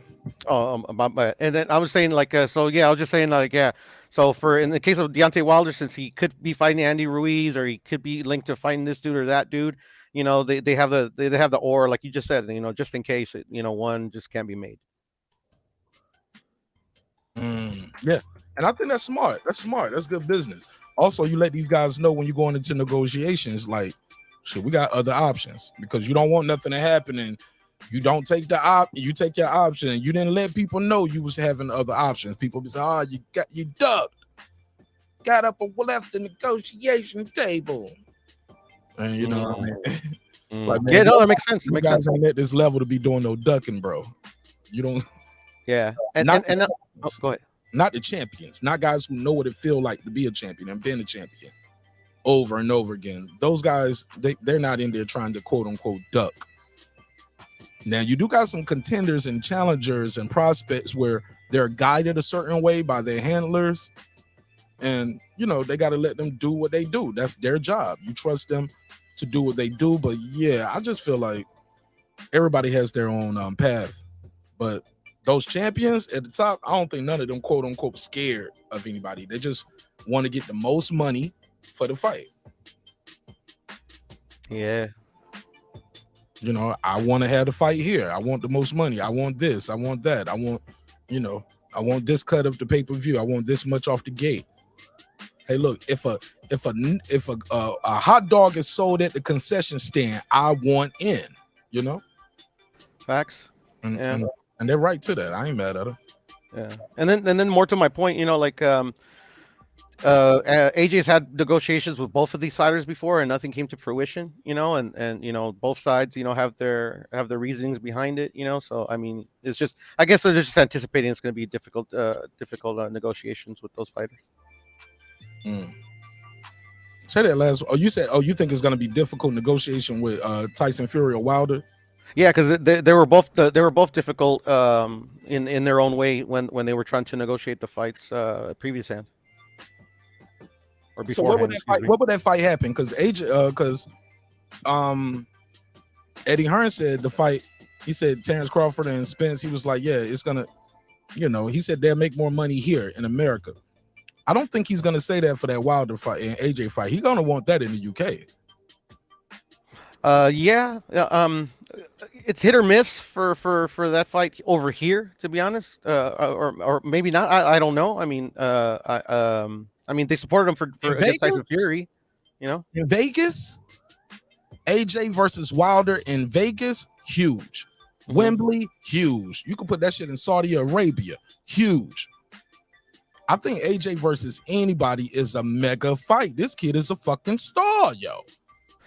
My wife don't even watch boxing. She know him. I hear you. She was like, "Oh, he looks like the He-Man. He like an action figure." She knows Anthony Joshua. She don't know nothing else. As much as I watch boxing, talk about Terrence Crawford, Errol Spence, she be like, "Who?" Yeah, no. I be like, Terrence Crawford. She was like, "Who?" I'm like, Bud Crawford, baby. She was like, "Oh." It never heard of it. I'm like, Errol Spence. It never heard of it. Devin Haney. It never heard of it. Shakur Stevenson. It never heard of it. Tank Davis. She be like, the Tory Lanez nigga. I'm like, no, not Tory Lanez, baby, not Tory. He didn't shoot nobody. He didn't shoot nobody. She was like, oh, well. It never heard of it. Yeah, she don't know these dudes. She don't know these dudes. Who's better, Ali or Mayweather? Not fair because of different eras in boxing, but Ali is the GOAT, man. He's the greatest ever. And Mayweather is definitely the best of his generation. And it's a generational talent, once in a lifetime talent. But I try not to compare those two guys. They fought different weights, different eras. Yeah, different adversities in and outside the ring for both of those guys. But I think they're both all-time greats. Ali, though, is the GOAT, though, man. Safe answer, right? Safe answer, Pildo, right? Very safe. I think that's a consensus, around the world, not just over here in the United States. But I have actually kind of a curious question. Eventually we're like our generation is going to die off. Eventually, like Muhammad Ali is going to be kind of like, I wouldn't say an after. I'm never going to die. I'm going to live forever. But like, say, people remember Ali, just don't remember him the way we remember him. Like, who do you think would be who's number two? Is what I'm trying to say. Ali is number one? Yeah, and who's number two? You go first. Shit, man, that's a tough one. I'm gonna say Roberto Duran. I can't put him there. I seen that Sugar Ray quit moment, man. I seen that No Mas moment. I can't unsee it, bro. I can't unsee that No Mas. I can't unsee Hearns knocking him out, put to sleep. See, that's one thing about Ali. We never seen him get knocked the fuck out. You know what I'm saying? Yeah, we see him get beat up, but not knocked the fuck out. But he was an old man, and I'm making excuses, right? He an old man. He got in there, right? Yeah. Got paid, got in there. So, but yeah, man, not Roberto Duran for me. And I just say Roberto Duran is just because I got Pacquiao up there high too, though. Shit, and I seen him get knocked the fuck out. I got Pacquiao. A lot of people say Pacquiao as well. You're right. I got Pacquiao top 5 dead or alive, homie. And he might be top 4. Like, this kid is, man, I just watched him so long, bro. I used to watch him when I was a little boy. I'm a grown man. Still watching this dude, yo. Come on, bro. I was a kid watching when he had that HBO debut, and my mom was like, Pacquiao. Like, because she was talking about how quick he was and how he was darting in and getting. She was like, yeah, I see why they call him Pacquiao. His name sounds like it too. Them punches like bullets. She's like, them shits were like bullets hitting that dude. So you weren't that young when he had that fight, bro. Let me see Manny Pacquiao HBO. I just remember watching him on HBO and they kept saying his name wrong. Yeah, I remember. No, I remember vividly as well. But I think we're the same age, and I was a kid. How old are you? I'm 40. No, I'm saying how old are you when Manny Pacquiao had his HBO I'm debut? gonna say maybe. I'm guessing here. I'm gonna say maybe 17, 18, 19. Nigga, that's 17, 18, 19. That's junior high. For me, that's going from junior high to being in the army. Like 17, 18, 19. That's junior high, senior high, prom, graduation, going off to have my own place. That's a nah, bro. Manny Pacquiao made it. Okay. Oh, he made his professional debut in 95. I don't think that's the one I saw. Well, I don't know. I felt like I was a kid. How about that? Fuck you, Pluto. Okay. Yeah, and I felt like I was a grown man, so there it is. I mean, And I was like 16, 17. Let me look it up. Right. I did feel like I was a grown man, but I felt like I was a kid, man. In my mind. Because I live with my mama. So that's how So did I. I mean, I barely moved out like 7 years ago. See, now that's the difference, dog. That's the big difference. Right. Yeah, see, I felt like I was a kid once until I left my mama house. Once I left my mama house, I was on my own. But yeah, I just got Manny Pacquiao ranked pretty damn high. I'm just trying to go back to the 90s because I know I was in school. Where was he fighting at? What year was this? Oh no. But go ahead. We got HLD in the building. What up, family? What's going on, top boy Mark? Udo. What up, HLD? This guy right here. This guy right here. HLD, I thought we were gonna be better, bruh. Well, no, that was a compliment. The guy said that the sister liked them and he liked them too, or something like that. That was just a compliment, man. God, bro, I'm done with y'all. Bro. I thought you, HLD. I thought you was my friend. Man, thank God, bro. Imagine if we were enemies, bro. That ain't how you talk to somebody who's your friend. Okay. I'm gonna grab a drink. I'll be back. Right. I'm hearing you guys chop it up with right now, but who's in his prime? Look, I mean, Muhammad Ali is the GOAT, but not because of his singularity of in the ring. It's because everything he did that transcended outside of the ring, and his career long term wise. Well, he had many stories of wars, and that his longevity in the sport and what he did. I guess career wise, you could say is the GOAT. But as far as being the best fighter prime of all time for me, that'll be Roy Jones Jr. He's the best fighter in his prime. I don't care what generation. He got knocked out in his prime, though. Nah, he wasn't in his prime. Bro, he had just won the heavyweight title. That's not very next. That was because he already been done with everything he had to do in the lightweight classes, bro. So I like Roy Jones Jr. in his prime. What was his last fight of his prime? I could pull his record up. Let me see. In his prime, his best years, 168. There ain't nobody better than Roy Jones Jr. Period. What about? I thought his prime was light heavy though. No, I think it was between 168 and 175. This dude fought it. This dude was a monster, bro. I'm just sorry. He's the best fighter in his prime. Period. I'm not talking about accolades. I'm just talking about just taking that guy in his prime and put him anywhere. He's whooping your ass. Let me see. Let me go back. Joe Kawasaki, that was past prime. Was he prime when he beat Felix Trinidad? How old was he at that time, man? I know Trinidad wasn't in his prime at that weight. He was just. What was he at the time? I can look. That was 160. I think when they fought. Let me see. Let me see. That was. Yeah, Trinidad was one who's out of his prime. Roy Jones came in 169 and a half. Felix Trinidad came in at 170. Might have been a catch weight. That's not Trinidad's weight, bro.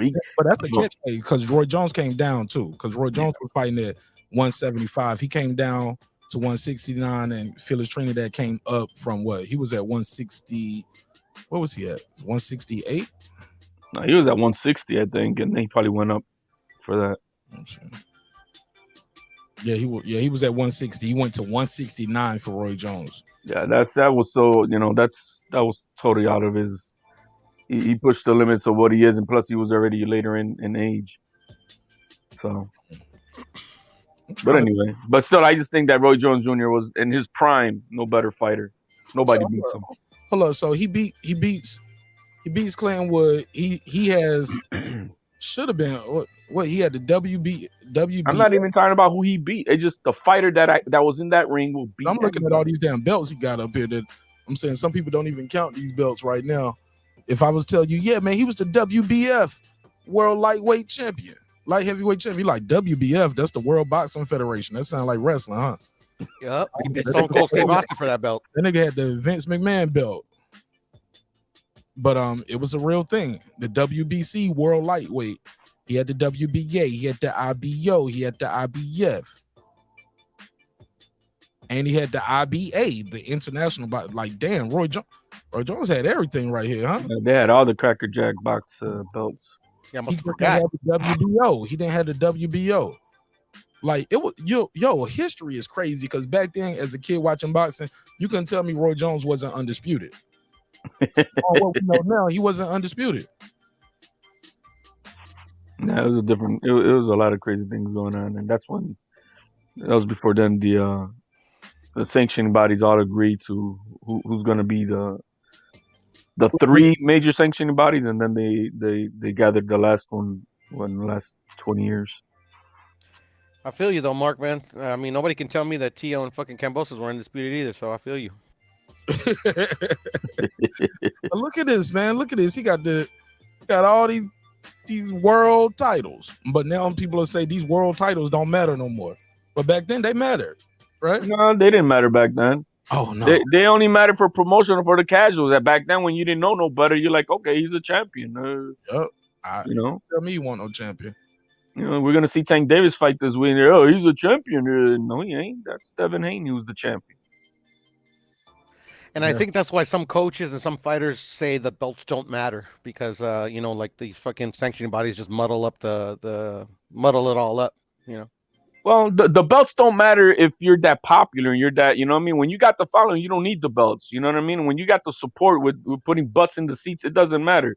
But for the majority of people who can draw, like moth to a flame and can't do shit, well, yeah, they need the belts to help promote themselves.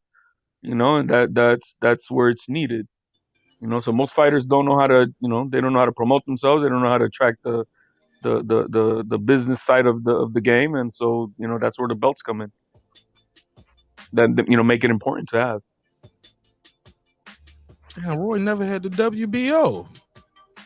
He got the IBF, the WBA, the WBC. Didn't get the WBO. Didn't get the WBO. Right here now he going to get a IBF. Gets that. Then he goes over here and gets. But was WBO recognized back then? Well, if not, why is he not undisputed then? If he what was it? He had to be. It had to be because Roy Jones has never been listed as an undisputed champion. Who else was the champ right here in 2001?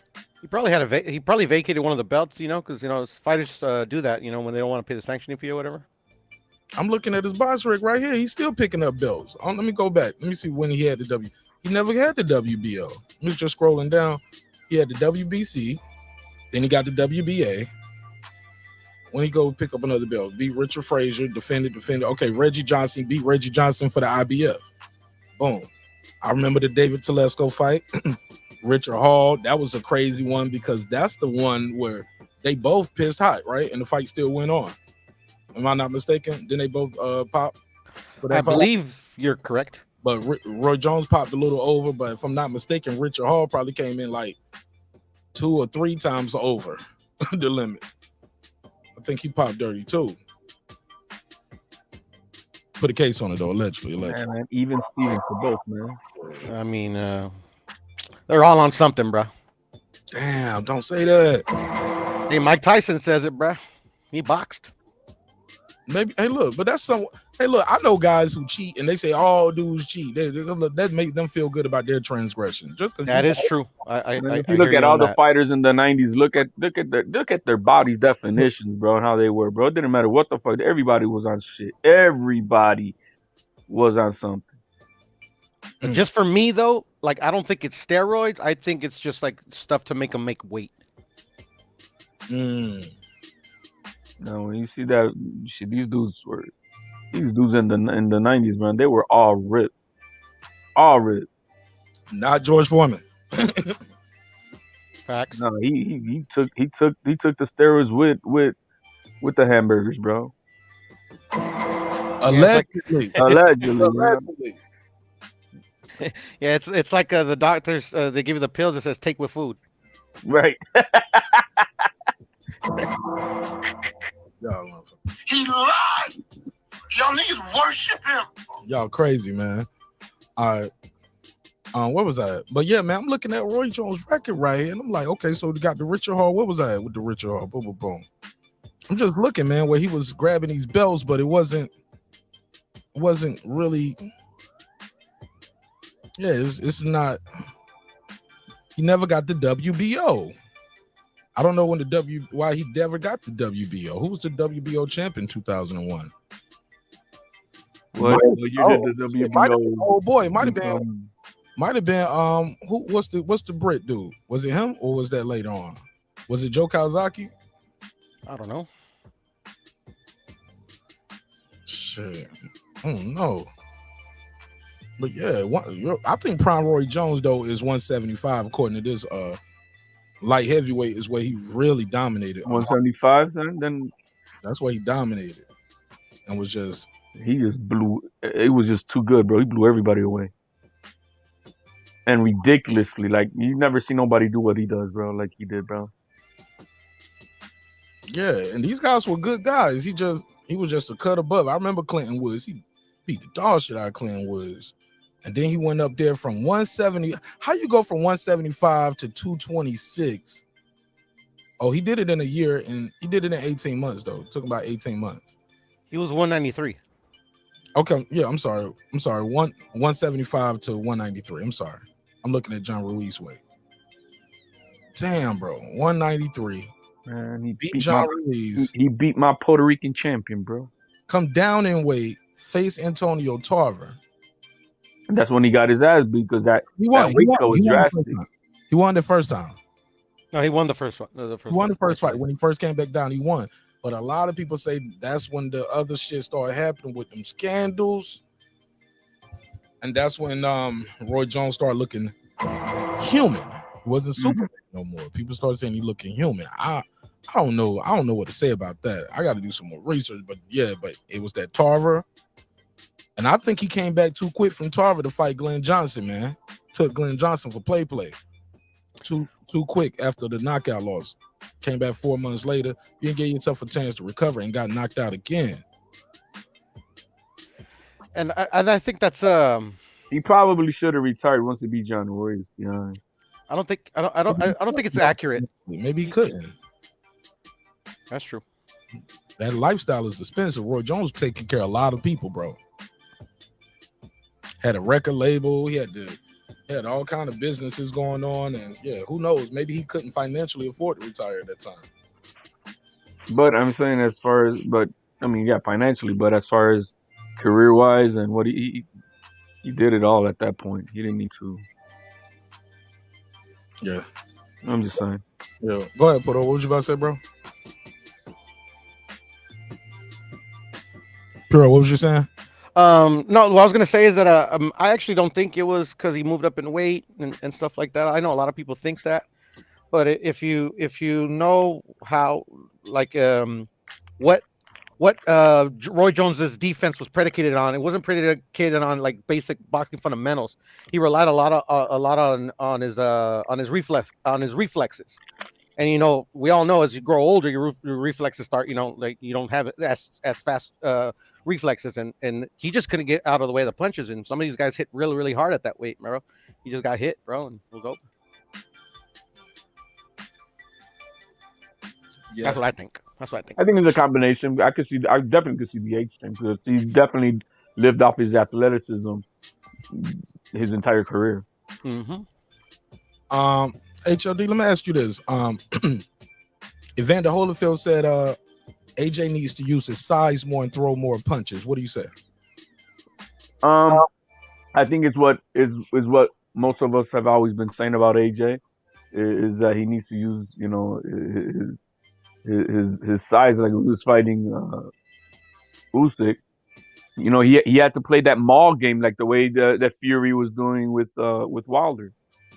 you know, and yeah, throw more punches. But this guy's cardio is not, you know, is not impeccable. He gasses out. So yeah, we know that he needs to throw more, but can he throw more? I think that's the problem. You know, so you know, it's we can see it, but can he do it? Can this man, you know, average higher ratio of throwing punches? You know, because like when he was beating the shit out of Usyk in those what round was that, like 9 and 10 or something like that in the last fight, and but then he gassed out. You know, and so he doesn't have the sustainability, you know, to have his you know his cardio up for those later rounds after he, you know, tries to go for semi broke. So I you know, he's limited by his own physical abilities. You think he doesn't trust his gas tank or something? No, he just doesn't have it. He doesn't have it. We can't say he don't have it. He goes 12 rounds, bro. He can go. No, he goes 12 rounds, but you saw what happened after he went for broke to try to stop Usyk. He was done. That's Usyk though. No, it doesn't matter. He couldn't go. I'm just saying that he went 12 rounds good with Andy Ruiz. He went 12 rounds good with I mean, the guy can go 12 rounds. No, we're not talking about going 12 rounds. That's you're saying. I'm saying that but can he maintain the same punching numbers that you know of output? Yeah, he could run around the ring and shit. I mean, well, whatever, and hang on for dear life. But can he maintain the same ratio of punches, you know, consistently? And if he goes for broke, thinking he's gonna stop the guy, he gasses out. Who at the heavyweight division other than Usyk that you say, like, give me a few guys that you could say, like, yo, 12 rounds, his output is always the same? Fury.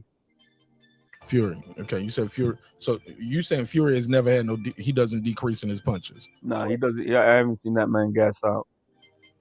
Well, he hasn't been 12 rounds in a while, though. I think last time he went 12 rounds was 2019. But again, you're talking about you're mixing up two different things. Going 12 rounds, and can he sustain? Let's say can he average 40 punches around for 12 rounds? You know what I mean? And that's the problem that I see with A. Can he maintain that pace for whatever how many rounds? I think if he exerts a little bit more than his average, he's done by the next round. That's what I'm talking about. Not that if you can, you know, I mean, it sometimes it doesn't take you know, it takes IQ to last the 12 rounds. I mean, if you're smart enough, you'll know how to manage to go through the 12 rounds. But are you actually fighting them? You know, so I think that's his round. But yeah, does he need to have a higher output? Yes. Should it be more aggressive? Yes. Using his size, be more of a bully and maul, you know, the smaller guys. Yeah, he should be. But I mean. But what's crazy, I was hearing the chat is like, oh, Wilder what? Wilder's the one who got his ass beat, ugly style. AJ, I mean, he's had competitive fights, and yeah, he lost, but you know, it wasn't like a blowout. You know, I mean, I didn't see the guy bleeding out of his ears and cracked skull and looking deranged, you know, except for the first Andrew Ruiz fight where he was just concussed. Yeah, he was totally concussed. But the losses to Usyk, he was competitive, and you know, and that was that. But it wasn't like, damn, he got his ass totally handed to. Look at that, bro. He's, you know, he's leaking everywhere, man. No, he didn't get that. It's actually, I think, a 50-50 fight, and I actually favor AJ if they were to fight. Go ahead, Puto. Yeah, man. Like I was saying before, I mean, yeah, 50-50, favor AJ.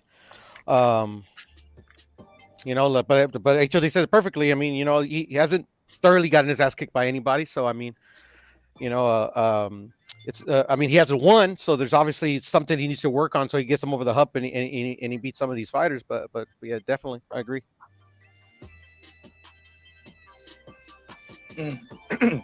My bad. Hey, when it comes down to it, though, man, the biggest thing, though, you think it's the training regimen? Like, what do y'all think it is? Like, just the muscles are too heavy? he's got a lot of muscle mass, like a bodybuilder type of shit going on over there. So I mean, I think that has a lot to do with it. So But I don't know how much he runs and what type of And like I said, not everybody's built for. I mean, maybe that's his physical abilities. He just, regardless of how much you train, maybe he's limited. Everybody's body's different.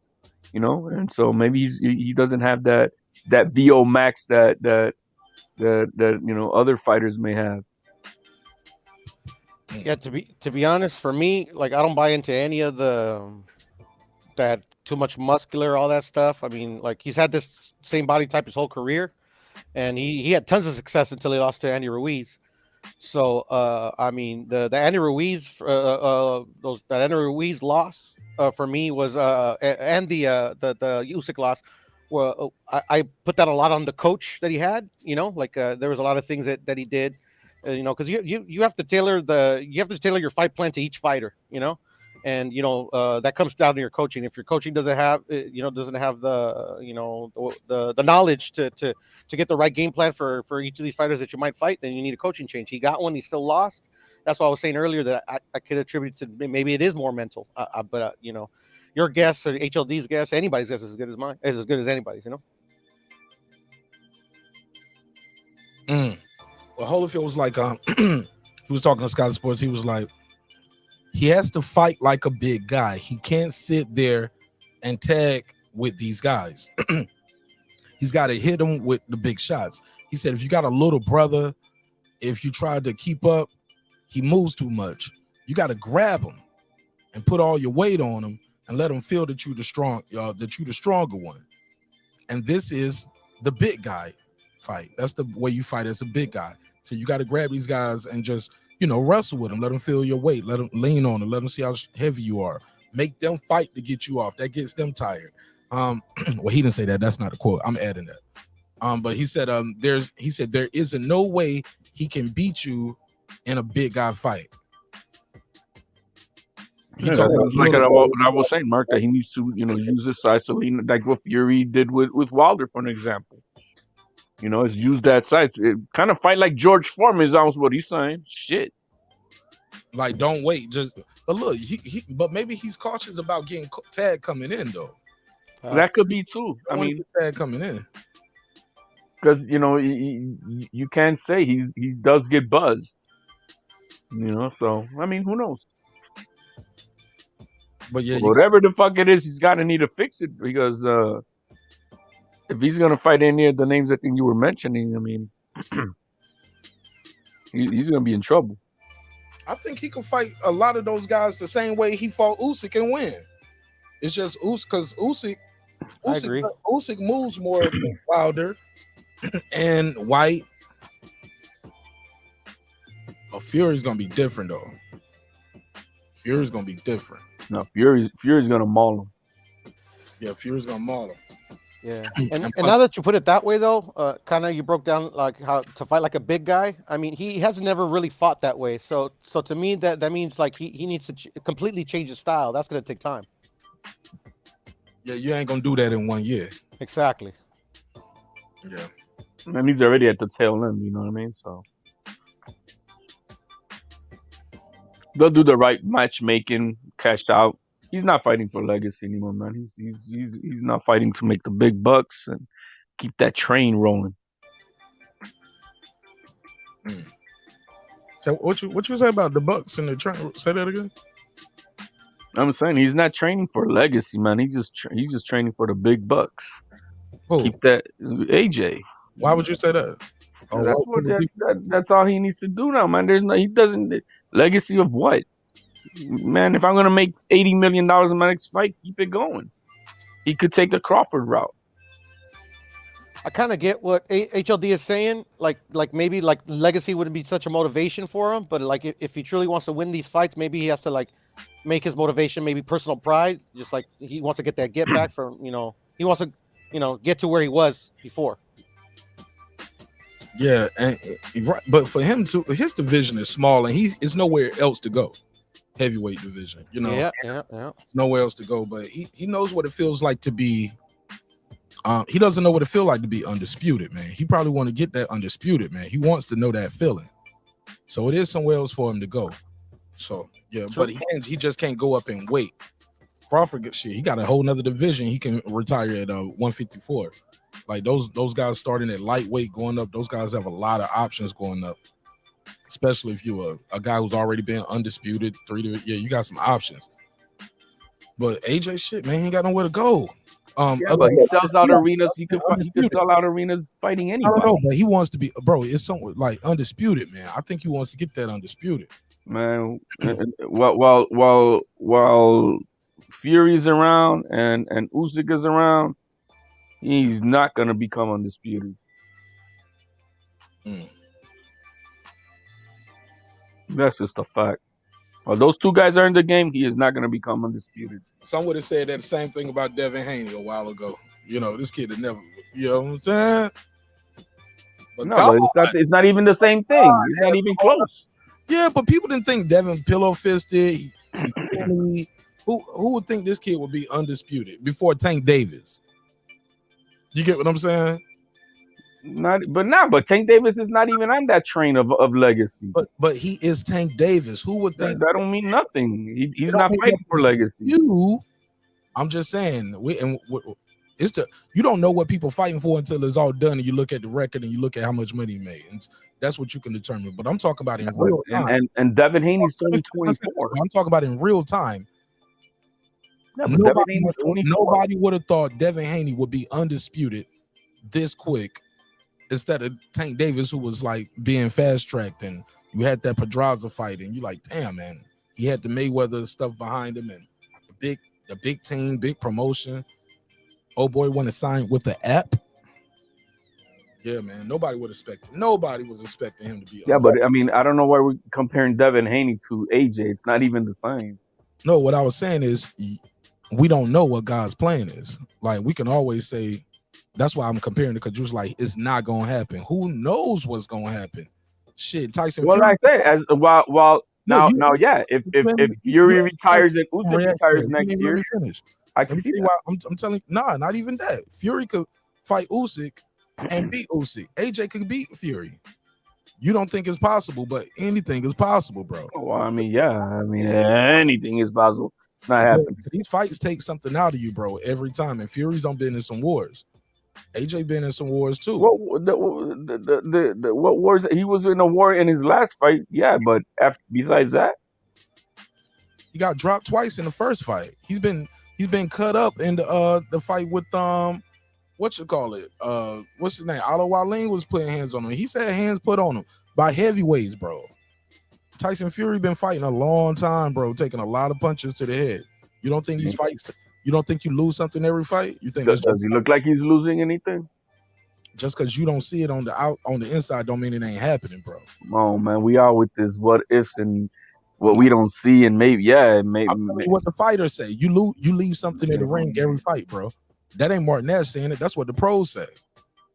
I think it's hard to ascertain if he's losing anything with the level of opposition he's fighting. Yeah, you're right. Wilder wasn't much.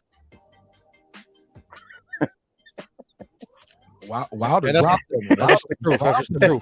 Wilder hits hard though. We know. I know. That's what I'm saying. Yeah, the opposition. Hard, and they're heavyweights. You gotta remember him several times, bro. Let's not troll and try to make some jokes and get a rise out of it. I'm trying to keep it a buck. Nobody up here wants to get hit by Deontay Wilder. Nobody in boxing wants. Man, I got a price for that. Yeah, he could hit me. Nobody wants to get hit by this. Bro. There's a price for that. He could hit me.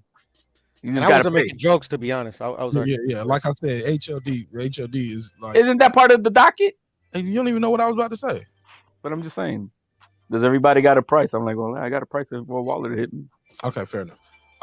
What I'm saying is, you leave something in that ring. You can say what you want to, but even Tyson Fury said this motherfucker can crack. This guy. No, I mean, obviously. Damn, HLD, you cut me off every line now. Like, go ahead, bro. Oh, I thought that was a question. It was no question. I was saying what Tyson Fury said about the guy can hit. I didn't ask a question, but go ahead. Well, yeah, of course he can. That's why that's what you saw all his flap, from the back of his neck all the way down to the crack of his ass jiggling when he got hit. I mean, obviously we know that Wilder can hit. Motherfucker, kill me hits me with that shit. Hey, give me $2 million, man. I'm over it. Let me see what happens. It's your turn, Mark. Thank you, HOD. Thank you for letting me know. I'm gonna mute, man. So you got 2 minutes, man. Thank you for letting me know when I can speak, HOD. I really appreciate that. It means a lot to me. Yeah, it doesn't matter anymore, HOD. It doesn't even matter. Do not pull the right side, man. Come on, man. Let's It go. don't even matter, man. Damn, HLD, why you gotta be such a bully, bruh? Damn. I know, man. Yeah, but you know that Mark, man. He talks too much. He's a little bit long-winded when he want to explain something. So we gotta get the show going. So much for the New Year's resolution. Shit. Yeah, no, man. That's our boy, top boy Mark, man. He's the man. All right. This my Damn, Mark. Fuck, bro. Hey, look, I don't have to disrespect people to get my point across, man. I don't have to disrespect people. And I can't argue with an avatar, man. You know what I'm saying? You win, HOD. Congratulations. Mark has changed. I'm trying to see if he's gonna revert, man. But no, he's holding up. Good job, Mark. Good job, Mark. Congratulations, man. Yeah, HLD, bro. Like fucking avatar, fucking guy. I want to get back to talking about boxing. When y'all gonna stay in the locker room with the cheerleaders. What's up? Yo, cheerleaders? Shaking your pom-poms. You up here talking about Tyson Fury ass crack jiggling. What kind of show you think this is, HLD? We don't believe you. You need more people. Yeah, I know what you're trying to watch. I'm gonna go and end the show, man. Let you cut on your favorite website. I know what you really wish you was watching right now. Small hats. Yeah. He said small tits. That's it though, man. That was pretty much all. I didn't really have a lot for this, man. That's all I wanted to really talk about tonight. Get some fight predictions. Get you guys' take on what Holyfield had to say about AJ. Did you tell me your plans about AJ's plans? You give me your take on that, HOD? What did they say? The top 15 opponent in April. Let's see here. Dillian White, Deontay Wilder. Man, it can't be Dillian White, man. Fuck that. Nobody wants to see that shit. I think if they don't get Wilder, they're gonna get Dillian White, and if they can't get Tyson Fury, they're gonna try to get Wilder. I think they got these options like that set up for that.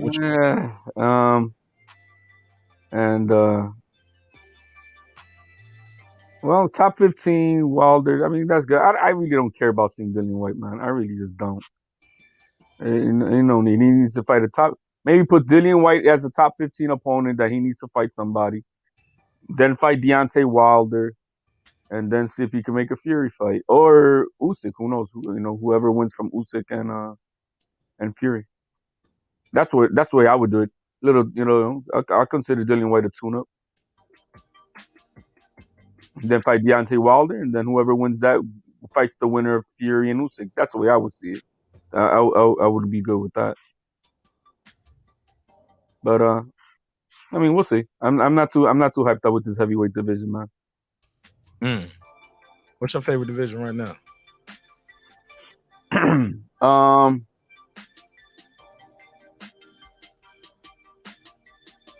I still think 135 is pretty exciting, it can be very exciting.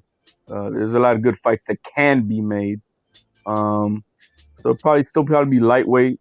Then we got a lot of good possibilities at 140, and so in that order, it'd be lightweight, junior lightweight, welterweight. Just one, bro. Just one. That's it, bro. All right, man. You ain't got to give me the countdown. Go ahead, You need a pound for pound list, man. In divisions. Go ahead, Puto. I was gonna say, Mark, before you cut it, I wanted to hear your thoughts on Dana White, and I don't even know if you've heard about the incident. Go ahead, talk to me. Dana White smacked his wife at a party on New Year's and shit, So I was talking about that with Shelton, how like we probably ain't even gonna hear about it and shit. And this ain't no like color thing or anything. It's just like hypocrisy of like people. It's on TMZ, and he did an interview and shit. He was open about it. I'm sorry, your name was Mark. Go ahead, HOD. Clearly said Mark before you said that, but go ahead, HOD. Oh, I'm sorry. I kept on using Top Boy in my head, bro. I'm sorry. Yeah. Go ahead, HOD. No, I'm just saying. I mean, he was saying about the hypocrisy. I think the guy came out on TMZ. That's all.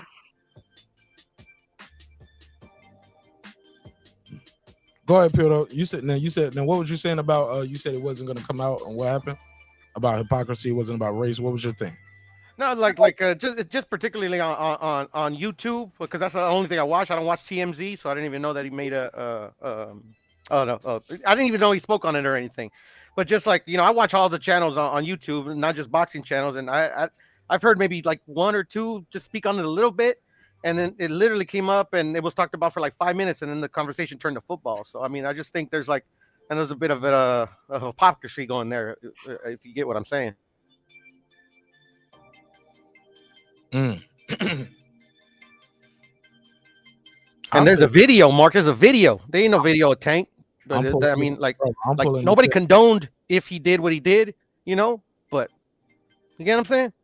Yeah, I'm pulling this shit up. There's a video of this guy. It's a totally different circumstance. He's not being a perpetrator trying to beat the shit out of a woman. His own wife of 30 years smacked him in the face and he tapped her back. See? Oh, hell no. HLD, you condoning this shit? No, I'm not condoning it. I'm saying that it's not the same thing. He's not being a perpetrator. What you mean he's not being a perpetrator? What you mean? I just said it. His wife is the one who put hands on him. Only Tank could be a perpetrator, huh? Well, yeah, he's the one who went into a gym, grabbed the woman by the neck. No, that's something different. And then not only that, beat the shit out of another woman next to her. You didn't see that? No, that lady said he didn't do that, right? No, that's not no. Are you talking about the other lady? Did you see that on camera? I saw the police report and I saw the charges that were brought up for that. Bro, Dana White hits this lady, bro. I don't care what you say, bro. No, he did hit her. He smacked her. And he had time to gather himself. He thought about it and he slapped the back. That shit didn't hurt like that where he had to slap her right back. He could have just grabbed and got the fuck up out of there. This is the perfect example of you could have walked away. Oh, absolutely. He said it himself. What HLD? So what are you talking about then? Why are we even going back and forth? Because you're trying to compare that to a guy who went specifically to beat the shit out of a woman. Off yet. But go ahead. I'm gonna let you finish yours so I can. No, you're saying about the back and forth. That's it's not at all the same thing.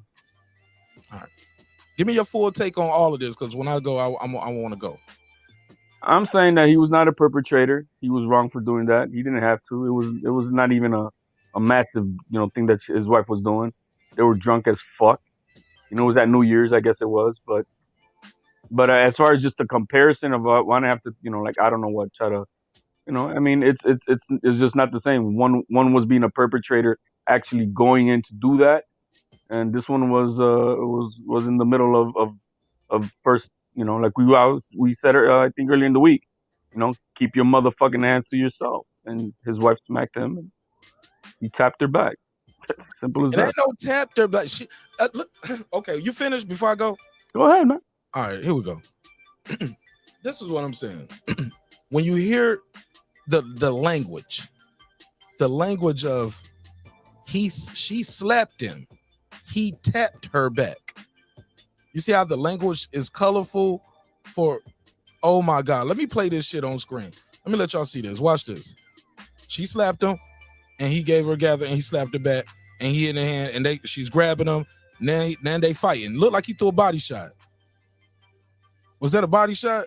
Let me rewind this. Was this a body shot? He slapped her and then he holding her wrist and he hit her again. And he grabs the other hand and I see a right hand comes in from the bottom. Let me blow this up on screen. Let's see it one more time. All right. This ain't just no one hit, yo. Let's do it one more time from the top. Slap, holding the wrist, hit her once because he's holding her. Then he hit her again. He grabbing her hand. Now, right hand under the bottom right there. You saw that? They're like an uppercut. Okay. This is wrong. This is super wrong. Mark, and I hadn't seen this whole video too. I only saw a snip of it. So yeah, this is wrong on all courts. He's holding this lady's hand. So some would argue she has the right to hit him right there. Like, yo, you're grabbing on me. Let me go. So he's holding her arm. And she's trying to get it. She's You're pulling playing away. it at the wrong time, Mark, because she slaps him first. I already played the slap. HOD. I played her slapping him. He's holding her arms. No. That's why He initially snapped him, and that's when it got to that part. HOD. It's on. So she slaps him again. Because No, he's holding her. The first person to slap in that whole thing was she slapped him. Okay, HOD. He's grabbing her arm while she's slapping him. She's trying to pull away. Okay, I'll narrate it again on the screen. That's a slap, but he's holding her arm, and then and he's hitting her again. Then she's pulling away. Let's rewind it. He's holding her right there. She's trying to go away. You can see boom. So she slaps him. He slaps her back. He's still holding her, and he hits her again. She's holding her arm. Right hand comes in from the bottom like an uppercut. Like she's about to grab something to throw, and he dodges over. Let her go.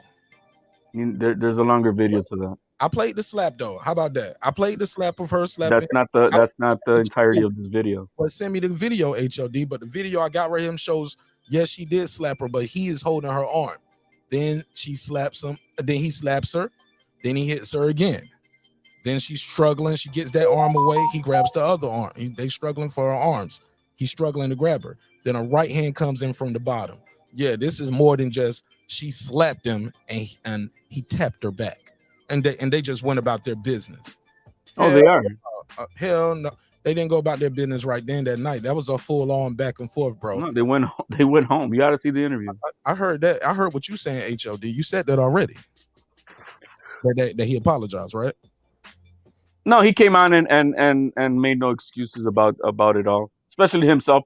He said himself he's the first guy who said, I always said there's never no reason to put hands on a woman. Yeah. That's his own code that he had, and he violated his own code. And yeah, but Dana White is I don't want to hear that he a perpetrator. He ain't no perpetrator. This that. No, he's not a perpetrator. In my opinion, he slapped the shit out that lady. Then he hit her again. Okay. And all of that shit. I'm going by what I saw. And if he was on trial, I would say guilty. You think he's gonna be charged? Probably not. He should be though. If they went home together, I doubt it. No, because if anything, she's the one who put hands on him.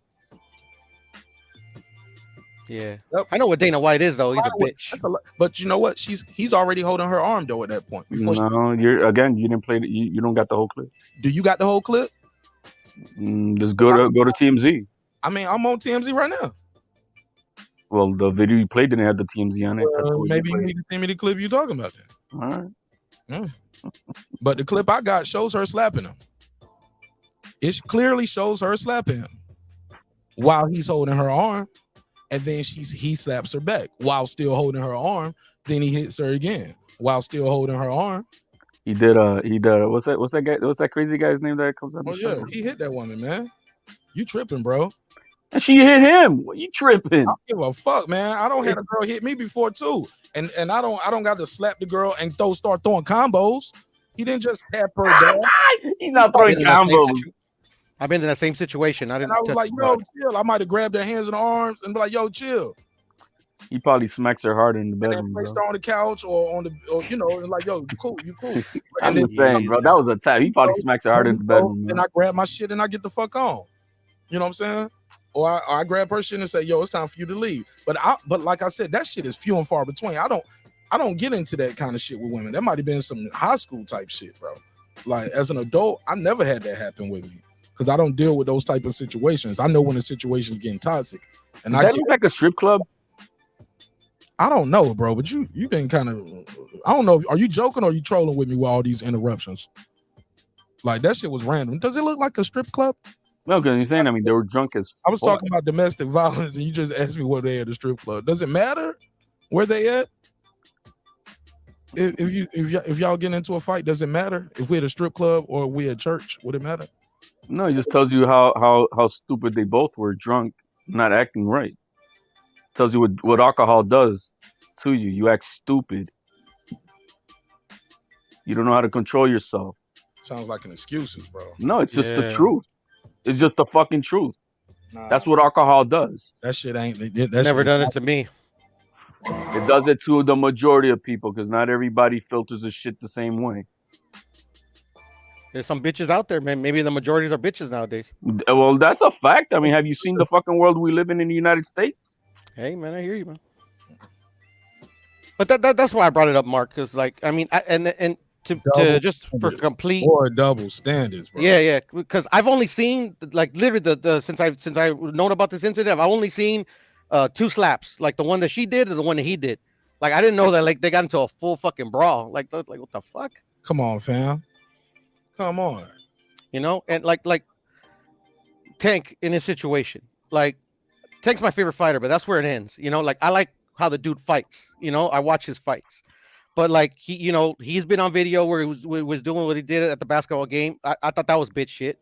You know, like at the initial when they reported the thing where he got arrested and stuff. You know, at the time, you know, all the information wasn't out. But you know, if it ended up being true, I would have called that shit out as bitch shit too. You know, like I don't condone like putting your hand on a female under no circumstances. Alcohol, drugs, fucking whatever, man. Sleepwalking. It's just I don't dig it. He said sleepwalking. Never heard of it. Oh shit! I slapped shit out of you. I thought you was a burglar. Yo, that's crazy, man. Go ahead, HOD. Before I say what I gotta say. Well, no, I mean, you know, he was wrong. They were both wrong. You know, and yeah, you know, that's the price you pay when you're out drunk and not knowing what the fuck you're doing. You can't control yourself and shit. You know, I mean, you know, if you can't hang with it, don't drink. And simple as that. You know, but I think it was a New Year's or whatever, so you know, they were all fucked up. Tank Davis shit happened on New Year's too, though. Who's Tank Davis shit? Yeah, that was New Year's, man. Oh, it was right before. No, it was right after Christmas. It was there. It was after Christmas. Yeah. Oh, okay. Now, if you're comparing that to, well, we didn't see the video of what happened between them two, right? We saw the spit on his face. That was that. Some will say that was Adrian Broner. Saw his ripped up shirt, right? Saw his ripped up shirt, right? No, I didn't see that. There was a ripped up shirt too. Video. He had a video of her walking with the child, and he just put the camera on him, show his ripped up shirt. Oh, I didn't see that. Yeah. But I'm just comparing this as to that other incident of the basketball court. This incident, that basketball court incident is different. Now, does this compare directly to the one that I just recently had with Tank Dave? Yeah, it's a domestic dispute. You know, at that moment. So yeah, I can see how that could be comparable.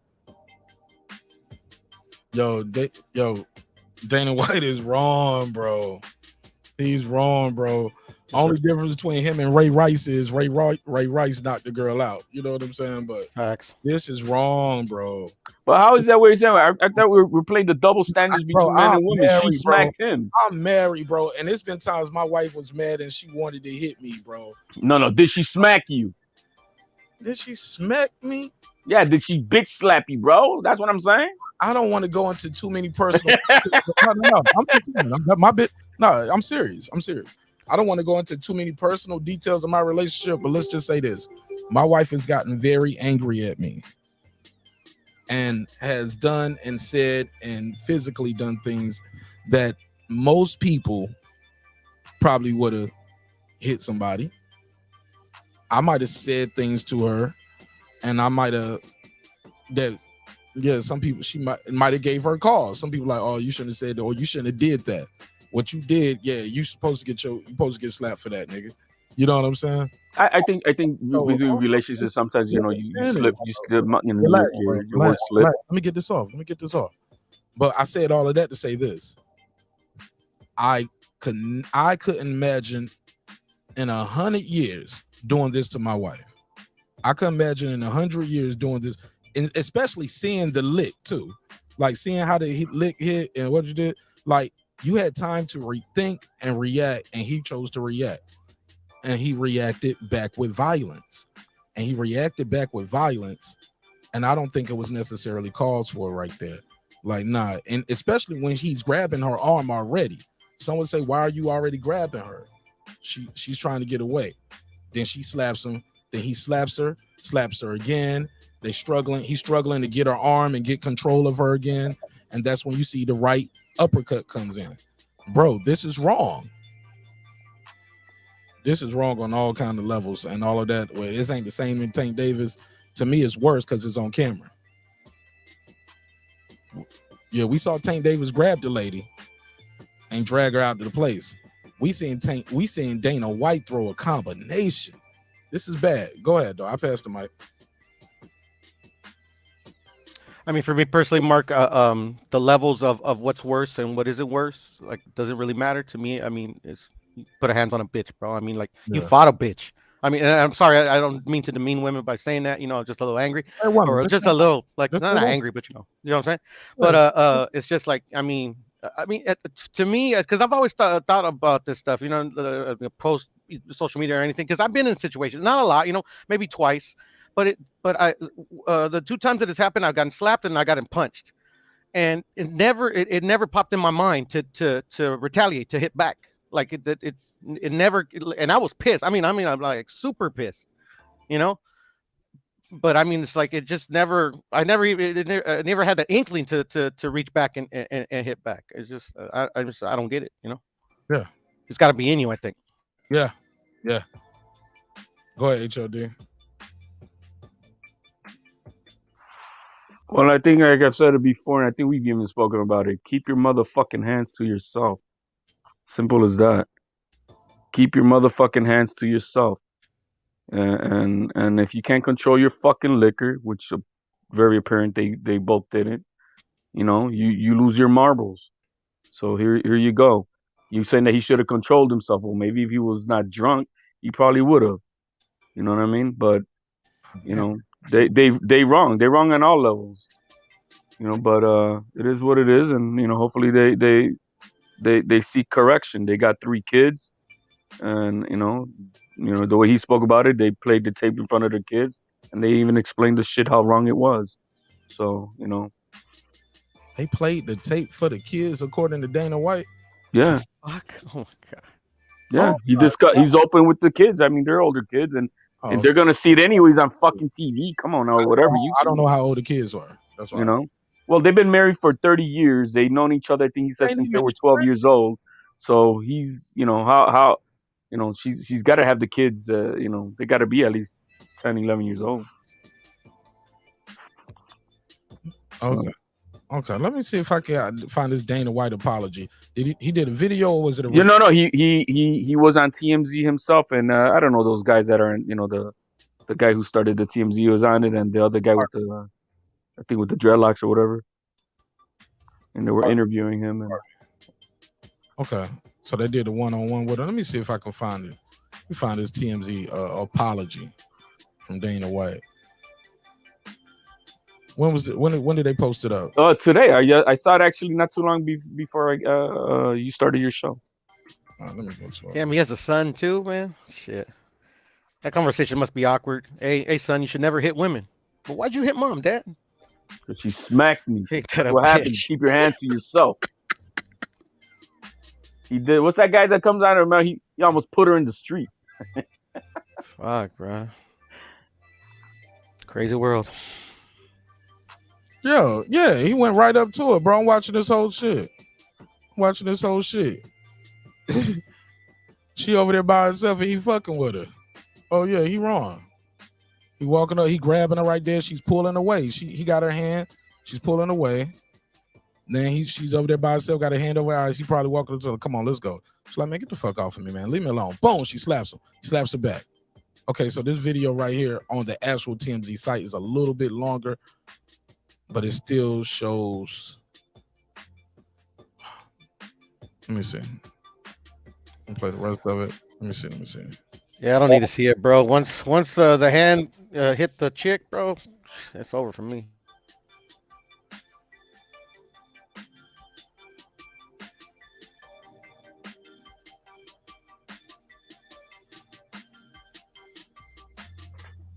Okay. All right. Let me see if I can find this apology. Oh, here we go. Let's hear it. No excuse.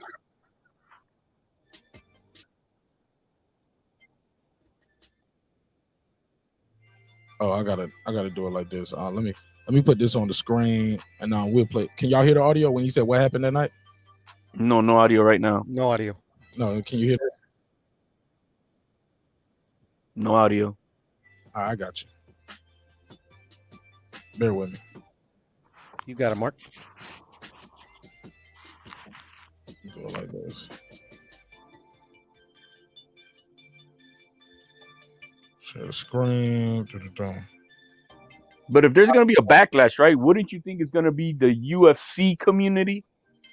Why? You know what I mean? They're the one. We're the ones who get on the boxing guys, right? No. It ain't like that.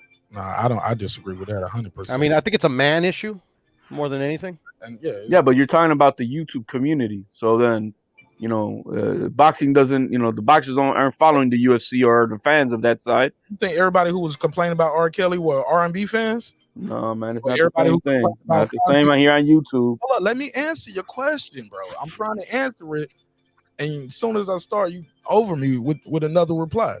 People, it's right and right is wrong is wrong. You don't have to be a Meg Thee Stallion or a Tory Lanez fan to say, hey, whoa, what's going on here? Let's find out what's going on here. This guy shot this R&B singer / rapper shot this other rapper. Like, whoa, that's crazy. Leaving Kylie Jenner house is news. So, and as far as domestic violence, or shit is fucked up with people, you don't have to be a R&B fan to say, damn, that's crazy. What's going on with the R. Kelly case? You don't have to be an MMA fan to say, yo, I know who Dana White is and how powerful he is, and to see this video and to find it troubling. So it's not about if you're a fan of the sport or not, in my opinion. On the YouTube community, Mark? Come on, man.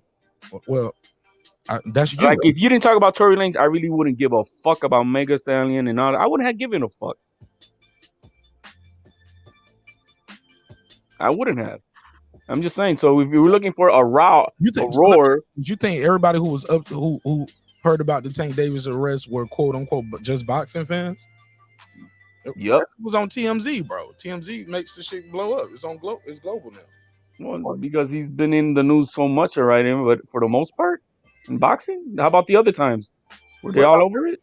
What about Cosby? Everybody who was talking about the Cosby case were comedy fans? Cosby is so much larger than any of the people we just mentioned. Moving the goalposts. No, that's how it works. You're talking about if you want noise in the YouTube community. So you're moving the goalposts because Pudo's point is, why isn't the YouTube community on it? You brought this up in the middle of me trying to play the apology. I don't know why, but about boxing, it's like you saying this is an MMA issue. We shouldn't even be talking about this. No, you're saying that. Well, put it in context. What did you mean and why did you say it? That it would be the UFC channels that be all over this shit because they're the ones who are diligently involved into it. Do you think that the UFC channels were talking about Tank Davis and all over that shit? I don't watch what other niggas do. There you go. My point exactly. Checkmate. Thank you. No. I'm talking about me, Mark Nash. I don't just cover boxing on my channel though. You know that. I don't cover just boxing over here. You just said it yourself. We was talking about Meg Tory case. Shit, we're gonna be talking about JFK moon landings and shit like that next week. Unless some other news push my show back. But yeah, some breaking news happened. Somebody else out here beating on women. We got to discuss that. But my show and this channel is different. So I don't know what other boxing channels are all doing and what other MMA channels are doing. I just focus on me, big dog. So I'm the wrong one to ask. Maybe you should ask Pudo that question. I think we gotta ask D-Bibble. He'll let us know. He's always on these. All right, let me play this Dana White. I'm on all the channels, bro. I mean, they all talk about everything, bro. Boxing's just the main thing. Let me play this Dana White apology video. Sorry, brother. I'm in Cabo, Mexico, for the holidays with my family, and my wife and I were out Saturday night on New Year's Eve, and unfortunately, are y'all hearing it or no? Yes, Mark. Copy loud and clear. Yes, sir. Leading up to that video? Well, I'm in Cabo, Mexico, for the holidays with my family, and my wife and I were out Saturday night on New Year's Eve, and unfortunately, that's what happened. I'm one of the guys, you've heard me say for years, there's never ever an excuse for a guy to put his hands on a woman.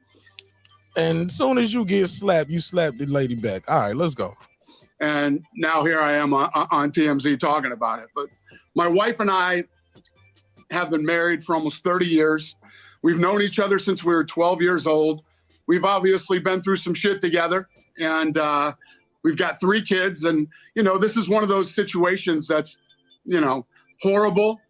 I'm embarrassed, but it's also one of those situations that is, right now we're more concerned about our kids. We have 3 kids, and obviously since the video popped up, we've shown the kids the video, and we're more focused on our family right now. People are going to have opinions on this, and most of the people's opinions would be right, and especially in my case, you don't put your hands on a woman ever.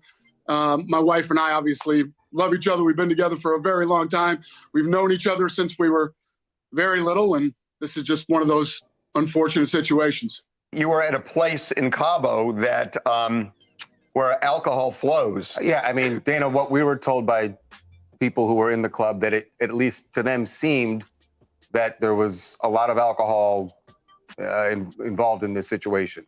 There was definitely a lot of alcohol involved, but that's no excuse. I literally am making no excuses for this thing at all.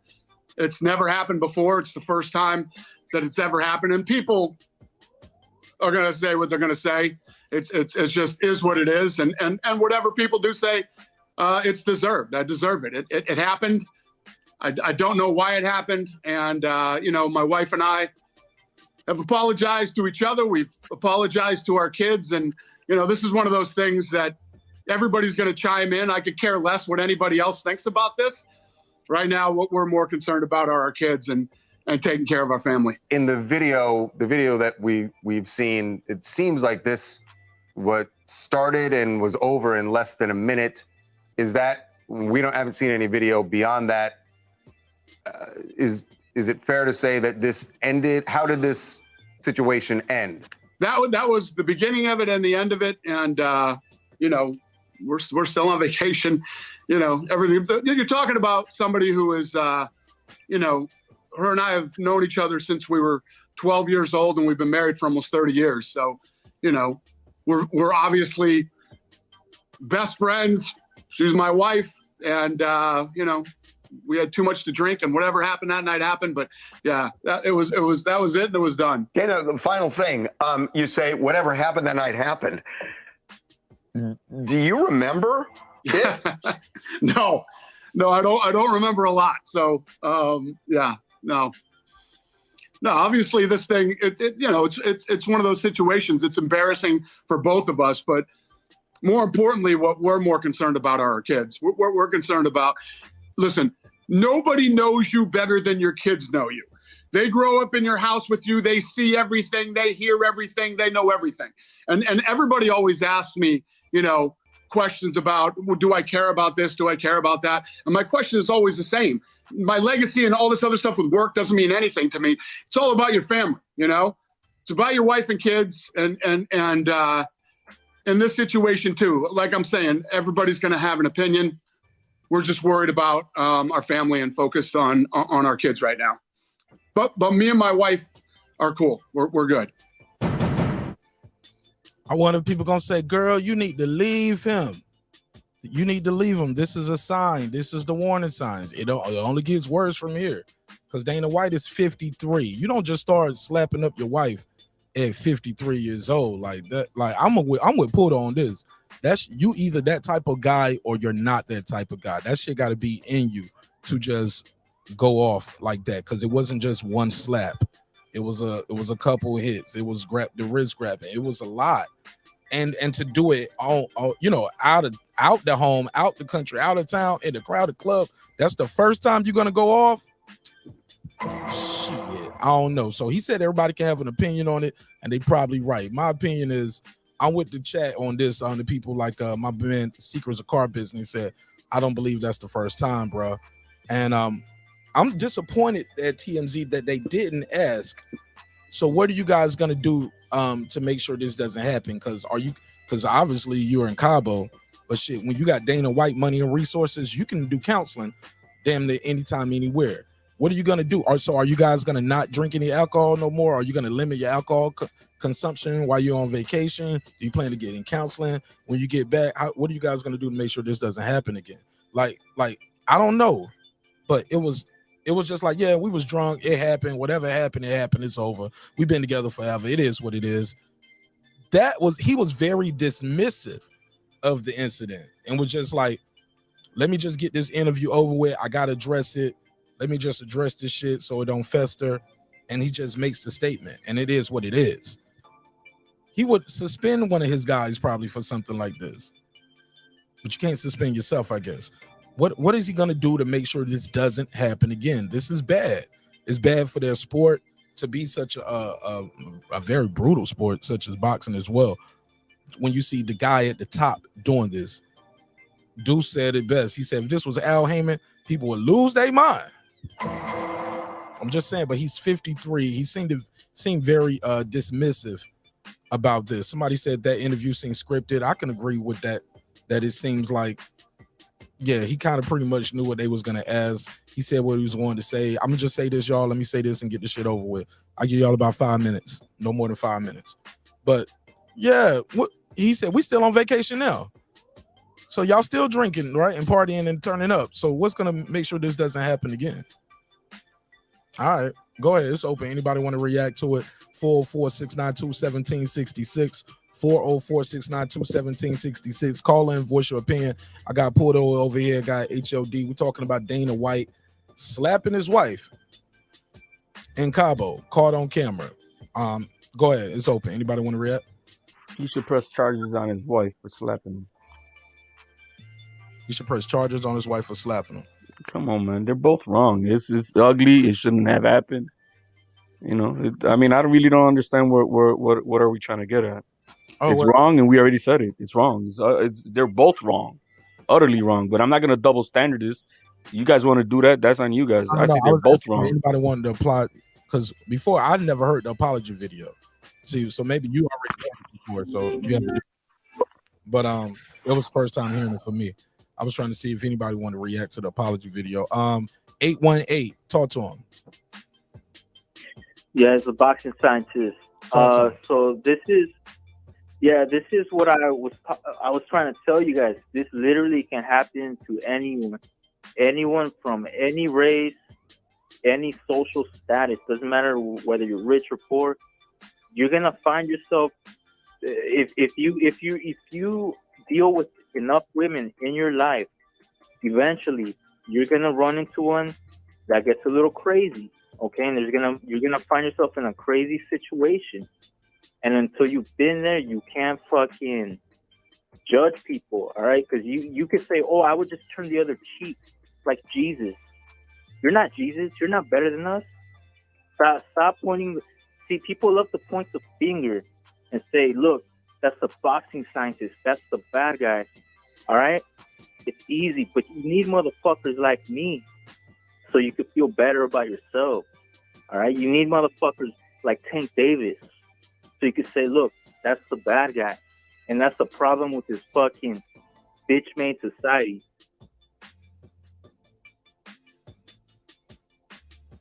I'm listening. Go ahead. No, yeah, that.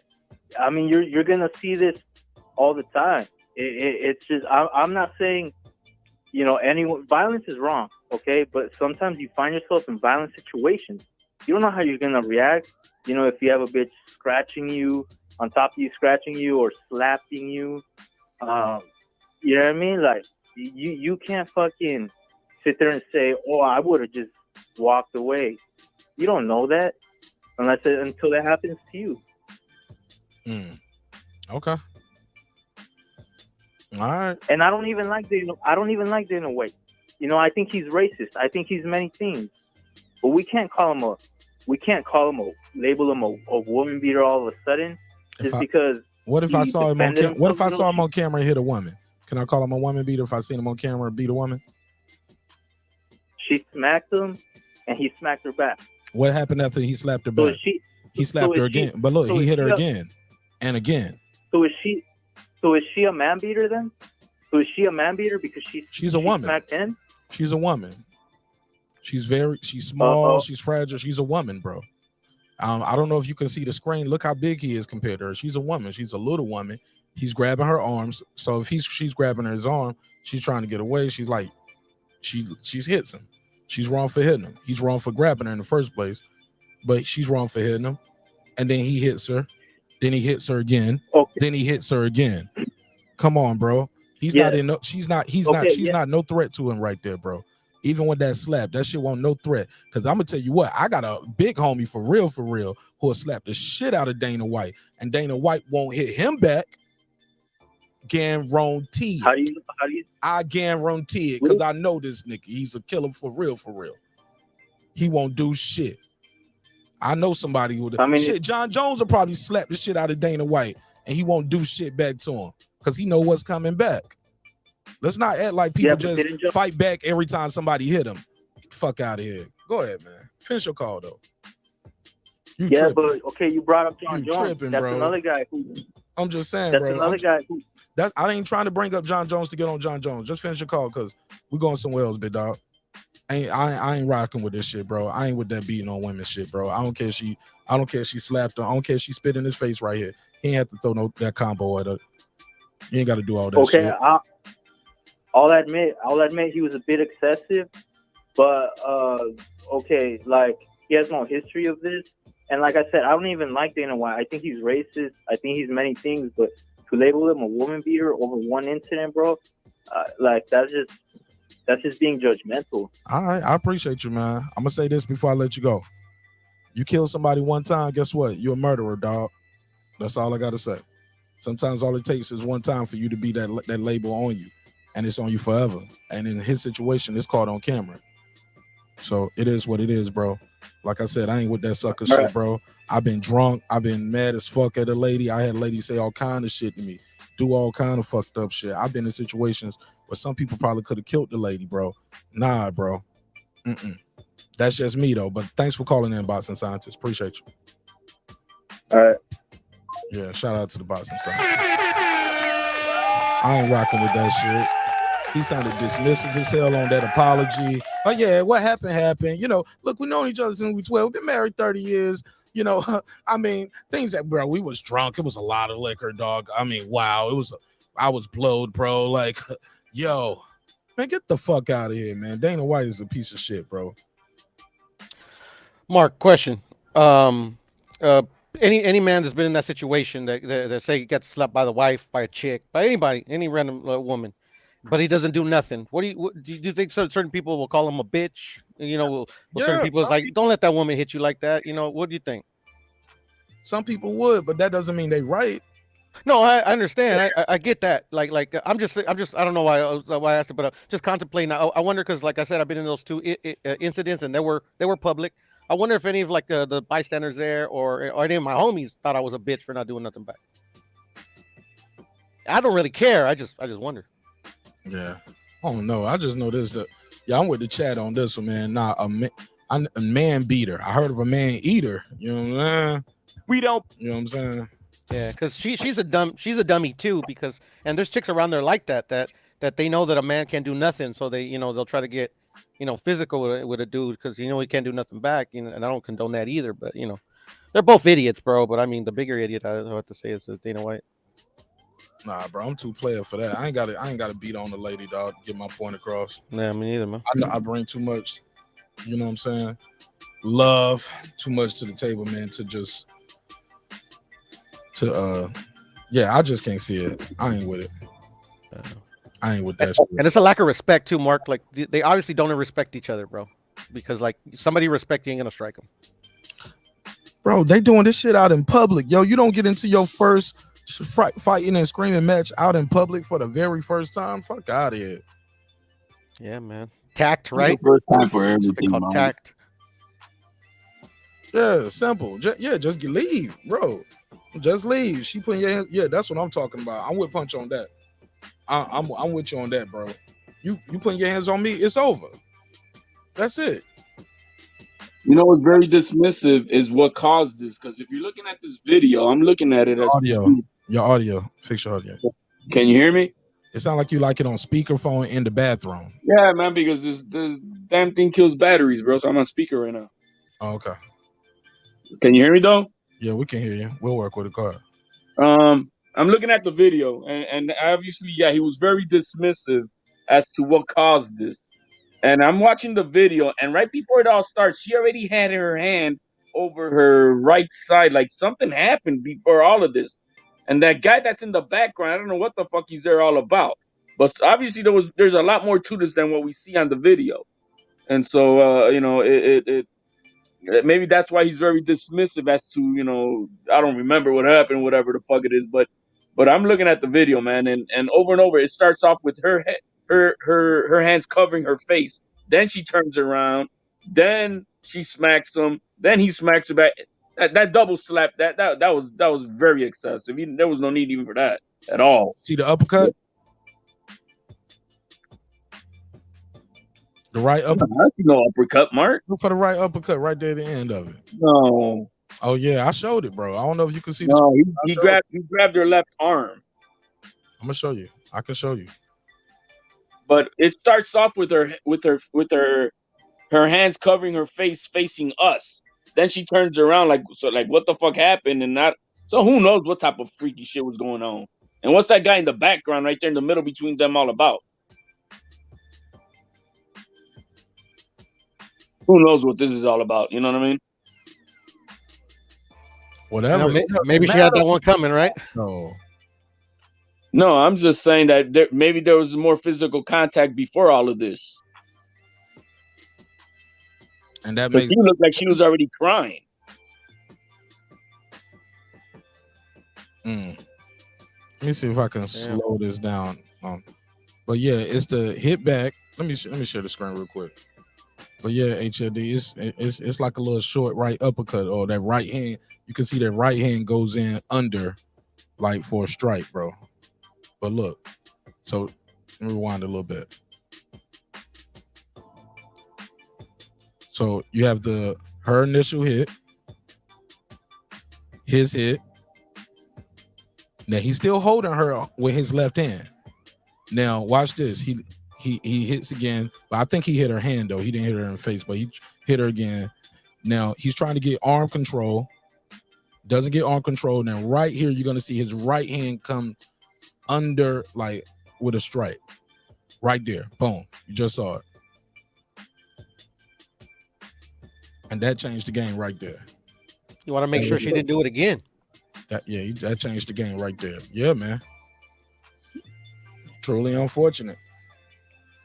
I never had no meltdown like that neither, Lisa Bell. And I've had a lot of drinks. Punch Drunk said, lock her up. I mean, shit. I've been in the exact same situation, man, and it didn't go that way. It did not go that way, huh? I'm proud to say that I don't have a record fighting women, bro. I've never joined that arena. What you say? You 0-40? No, I'm owing nothing. I like there's no tape out there. There's no like stories. I don't have a story to tell you about me actually getting into a fight with a woman. I've had a woman hit me. Our words were exchanged, and that's it. Yeah, I had my wife get upset with me, and she wanted to hit me. Our situation is different, man. It's just never been like that. Now, but like I said, I have dated a girl like when we was in high school. But the crazy thing is, the guy she used to date before me, they used to get into fights. Like he used to hit her, she used to hit him. Like they used to be in full fights. And I was the next guy she got into a relationship after that. And we were cool, and she would get into it. We would have little arguments here and there, but I think that was her love language at the time. Like, cause she thought that's what love was all about. And I'll never forget that day she hit me. I said, yo, you get one for free. Don't you ever hit me again, or this is over. All of this is over. I'm not gonna go back and forth with you like homeboy did. You know what I'm saying? And yeah, but Mark, you said you were young, right? Mark, you're supposed to run, Mark. I was younger. I don't even know what he's saying. See, no, but that just goes to the point that we were having the other day. Something serious. HOD trolling. No, I'm just saying it goes back to what happened the other day. We're saying that, sometimes there are red flags, but if you work through it and you're adult about it, no, you can fix it. No. HOD. Me 16 is different from me at 40. Oh, I thought this was your No, I said I had the girl in high school that I dated, and the guy she was with before me, they used to get in full-edged fights. No, me in high school is different from me as well. Oh, okay, I got you now. You're still getting put on game in high school, you're still like naive. I told her she got one for free. At my age now, ain't no one for free. Mark Nash, man, I'll take one for free if I'm gonna get some later. So I'm gonna have to take it. No. See, he's still trolling. We try to have a serious conversation. Still with the trolling. Still with the trolling. Jokes Come ain't on, man. Comedy twist, bro. jokes ain't even landing. Hey, Landon, you just not having it. I mean, I don't mind the jokes. I just think that this subject, I mean, I didn't really talk too much on the tank situation. I mean, I guess I'm talking too much. Some people could tell me I got my own double standard, but no, it's just yeah, I don't like. I purposely didn't have a panel for those conversations. I just said I'm gonna take calls for that. Yeah, and sorry I brought it up, Mark. I just wanted your because 2 cents. And HLD's 2 cents, obviously. Yeah, but it's all good. Somebody said, call y'all Captain Save a Wild. Oh, they talking about something else. All right. But yeah, it is what it is. And it's gonna be what it's gonna be. When it comes to this, man, I'm not rocking with Dana White on this. I don't care how much you had to drink. Don't care if you're on vacation. I don't care if you've known each other since 12. I don't care if you've been married 30 years. Don't care you got 3 kids. None of it matters. And I'm glad he said none of it matters. But I wish once you say, hey, this was alcohol induced, they should have, boom, good question to ask them right then. So are you guys going to try to limit your alcohol consumption? Or are you guys going to, like, what's next? Because you can't say blame it on the alcohol and then say, hey, we still on a vacation right here, still drinking alcohol. Right. He didn't blame it on the alcohol, Mark. No.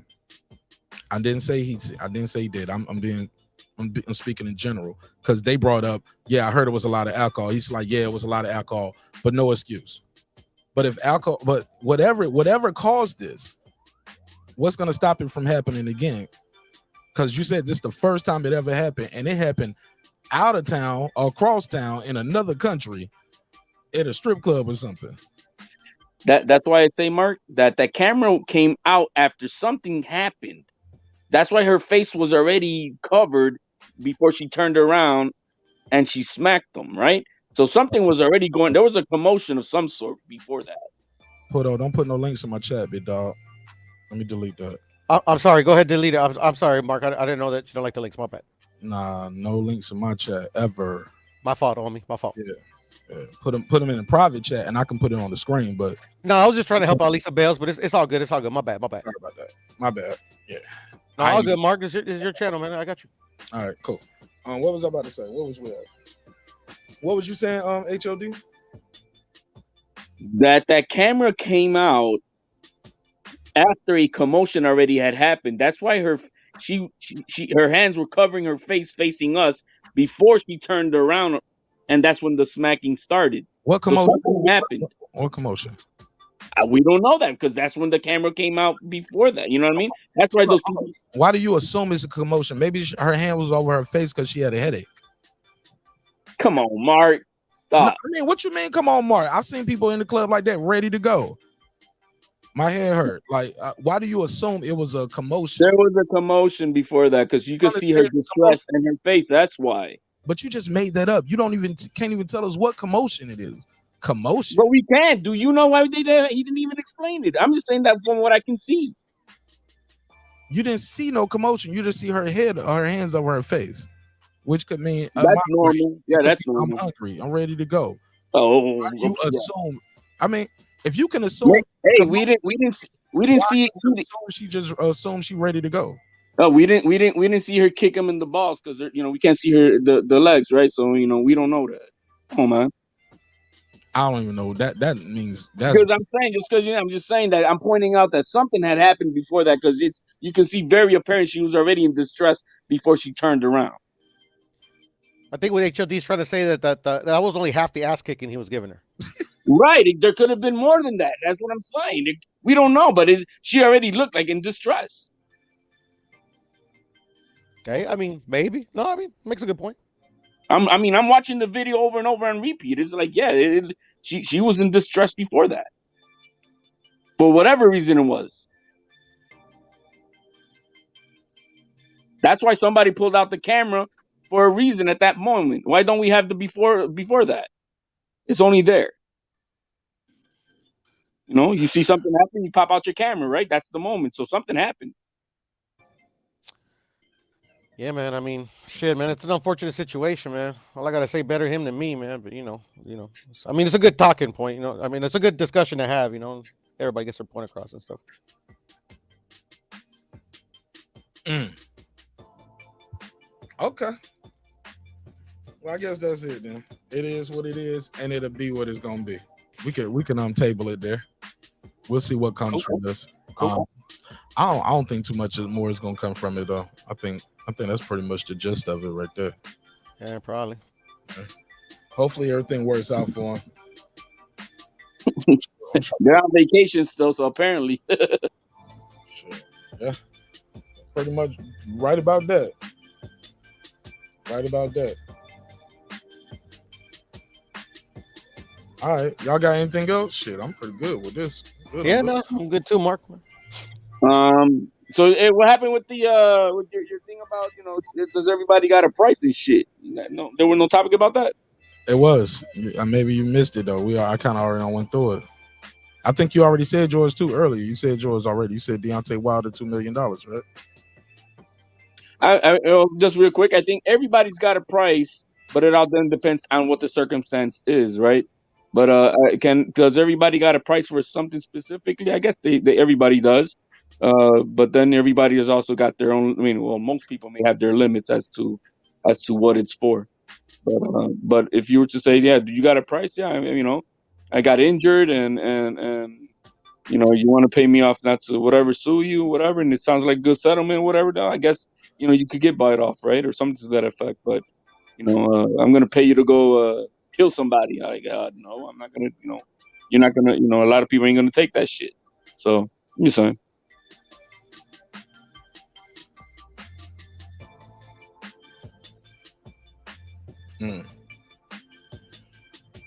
Let me do this. Stephen Bateman, he said, read above comment, don't duck me. Don't duck me, G. Let me give him the cash app. The super chat. I'll give you the $2. You give him the $2. All right, pay him the $2. Oh, pay the $2. All right. And what was his other comment? He said, "Oh, Mark, if you got these fights happening, I want you, my bro. I think I want you." Whoa. Whoa. Whoa. Whoa, whoa, whoa, whoa, whoa. I want you, bro. I want you, my bro. Okay, I see what he's saying. He want me to fight for 9. That's what he's saying. He said, "I want you, my bro. I think you would make a good fight for 9." Oh, no, he wants to fight me. Yeah, I thought that's what he meant. That he wanted to, get it down, you get want down. a box, boy? Damn, Stephen Bateman. I don't know if I'm gonna pass medical right now, because I got to get some dental work done. I'm getting some dental work done in 2023, and I ain't spending all this money for this dental work just so prove up to y'all on YouTube I'm tough and y'all fuck up my dental work. I'm gonna have to get paid if I fight. I gotta get paid. Hey, Mark is taking the pretty right now, man. He ain't trying to get fucked up no more, man. Mark doesn't want to take an ass whooping for free. Nah, man, he trying to look pretty now, man. He's done with that shit. Just trying to get my dental work right, bro. I feel you, bro. I don't spend thousands of dollars. Well, I'm still paying on this credit card thousands of dollars of dental work that I had to get done just to get to this point. And yeah, I got to get some shit done, bro. Yeah. So yeah, but for a little price though, yeah, I think I'll get out here. I'll square dance with one of y'all. Stephen Bateman, you coming from Australia though? Damn, you gonna come from Australia to get your ass whooped? Man, you better stay over there with them kangaroos, boy. You gonna get fucked up over here coming to America, fucking with the kid. Beat your ass, Stephen Bateman. You think you son because you got that Bivol avatar? You ain't Dimitri Bivol, motherfucker. Beat your ass, Stephen Bateman. Stop playing with me. Fuck is up with Stephen Bateman? Excuse my French, but I'm in France. Well, I'm sipping something French. How about that? Yeah, Stephen Bateman want to box the kid. Psh. Man, that's a long flight for an ass whipping, Stephen Bateman. Damn. He trying to have a civilian version of the Haney and Cambosos, huh? Yeah, he want to get beat up so he can have to come to an American hospital and just stay for. Nah, Australia nice though. They like to go home. They be going home. Yeah, so. Yeah, but Stephen Bateman, I'll beat you up, man. Stop it. Hold up. What's your height and weight? What's your height and weight, Stephen Bateman? What's your weight class? What's your weight class? You ain't no heavyweight. Don't even talk to me, bro. If you ain't no heavyweight, don't talk to me. Heavyweights only. You know what I'm saying? Wide body. Beat you up, boy. All right, that's it. No, I'm joking. He said I'm 6'1". Oh man, yeah. Let's square up. 89 kilograms. Man, I'm not a drug dealer. I don't know what 89 kilograms is. Remember, he's from Australia, bro. They don't do that American system over there. 196. All right, he 196. Okay. 196. Yeah, we can box. How old are you? Stephen Bateman? How old are you? Oh, now you put in age limit. Hell yeah, this is an exhibition. Ain't no. Well, I'm saying I ain't trying to beat up no 60 up son yo dude. You know what I'm saying? You gotta say he's 24 years old, man. Oh, he's 41. We can box. 41. I'll box There you, you go. Stephen Bateman. Yeah, I don't want to kill him. Like, you know what I'm saying? I don't want to bite. I don't want to box somebody in their 50s and 60s, dog. You know what I'm saying? I ain't trying to do that. When's the last time you sparred, Mark? Me and my wife was sparring the other day. You know what I'm saying? We definitely went a couple rounds. You know what I'm saying? I did about a 4-rounder. You know what I'm saying? Not too long Fucking ago. Mark, bro. That shit was lit.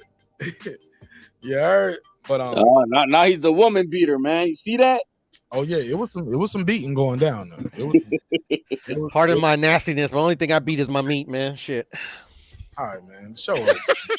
The show over, man. All right, Yeah, man. man. I think that's why Mark, that's why he doesn't have no record of beating a woman. He's a woman. You know? This is why I'm in charge of the comedy twist part of the show, man. Yeah. No, I was thinking about if I should have said it, and I was like, yeah, but I was like, fuck it. No. If you got to think that, never say it. Yeah, no, I know, but I was like, fuck it. It's at the end of the show. I knew you guys were gonna laugh anyways. Oh yeah, you knew he was gonna laugh. All right, somebody said have him like Bebop last fight. Oh yeah. Oh, Ricky Beavers got Stephen Bateman beating my ass. He said, I'm in the gym 4 days a week. All right, doing what though? Hey, Stephen Bateman, send me some shit to let me put my email on the screen. Send me some of your work on the screen. But nah, I ain't gonna lie. If he in the gym 4 days a week, he probably gonna beat my ass, yo. I'm just saying, put a case on it. Yeah, I'm a little rusty. Put a poll in the chat next time, Mark, to see who would win, you or Stephen Bateman. Man, that's not fair though. Stephen Bateman got a damn Dimitri Bivol avatar. Everybody gonna pick him. Good point. Everybody gonna pick the guy with Dimitri Bivol holding the damn WBA title to beat the guy with the red bucket hat. Right. Come on, man. That's not fair. Stephen Bateman versus Martin Nash. Who would win? Shit, I'm picking Stephen Bateman. He in the gym 4 days a week. Shit, that nigga beat my ass, bro. Damn, I ain't even ready. Let me stop running my mouth. Hey, Stephen Bateman, when you come to Australia, let's just come over here and just kick it, have a good time. You know, we just gonna party the first time. And we just gonna hang out. He said, I don't record myself. Okay. So you ain't sparring then, because somebody always recording some sparring. And that's what counts as sparring, to be honest, not 1,000 jumping jacks. He in the gym hitting the bag, working out, lifting weights, doing sit-ups and crunches and shit. He in the gym working out. Okay, he ain't in the gym taking no punches and doing no drills. All right. So let me go back to my original statement. Stephen Bateman, I beat your ass, boy. Stop playing with me. You got no experience. I'm gonna beat his ass, yo. No headgear. Small gloves. Let's go. Full contact. And we ain't just boxing. We going full MMA. Let's go. Scoop his ass up, slam him on his neck, arm bar. Let's go. I'm lying, man. I'm lying, Stephen Bateman. I'm lying, yo. I'm lying. I don't want it, bro. I don't want it. All right. Somebody said, boxing scientist said he gonna train me for the fight. He gonna teach me how to do the one-hand method. Hey,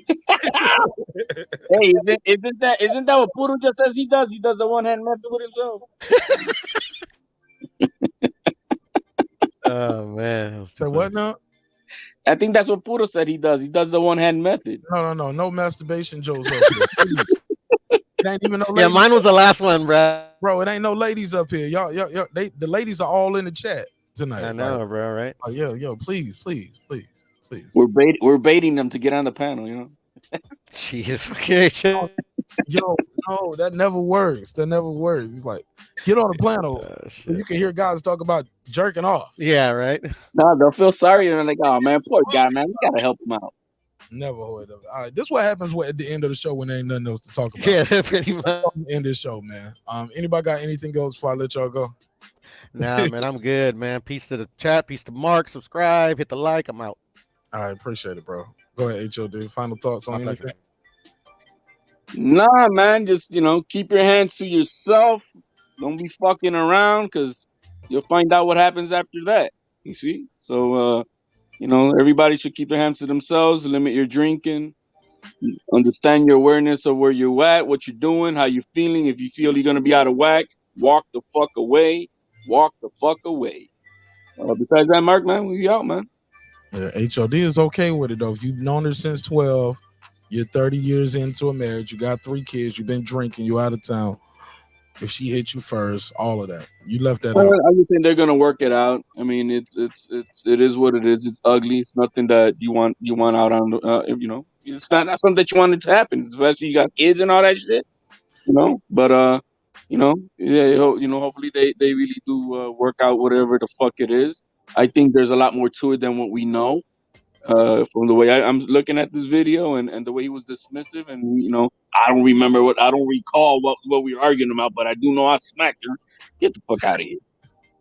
So you do agree with me on that part? He did seem a little dismissive right there. Oh, right? Absolutely, Mark. That's what I'm saying. I'm looking at the video. I know there's a lot more to this than what we know. You know what I mean? And so who knows what the fuck was going on and what was he arguing about? And maybe, maybe she's a much bigger B than what we know, or maybe he's a much bigger fucking asshole than what we know. We don't know what happened, that got him to that, and if there was any more, previous physical contact before that. So, Good point. Stephen Bateman, all the way in Australia, he said, Martin Nash got a fighter spirit. Yeah. You ain't got no experience, but yeah, I'm probably gonna beat you up a little bit if you ain't got no experience. You know what I'm saying? But if you in there 4 days a week sparring, oh yeah, you gonna kill me, bro. I'm good for. I got 1 round for you. We're gonna do a 1-rounder.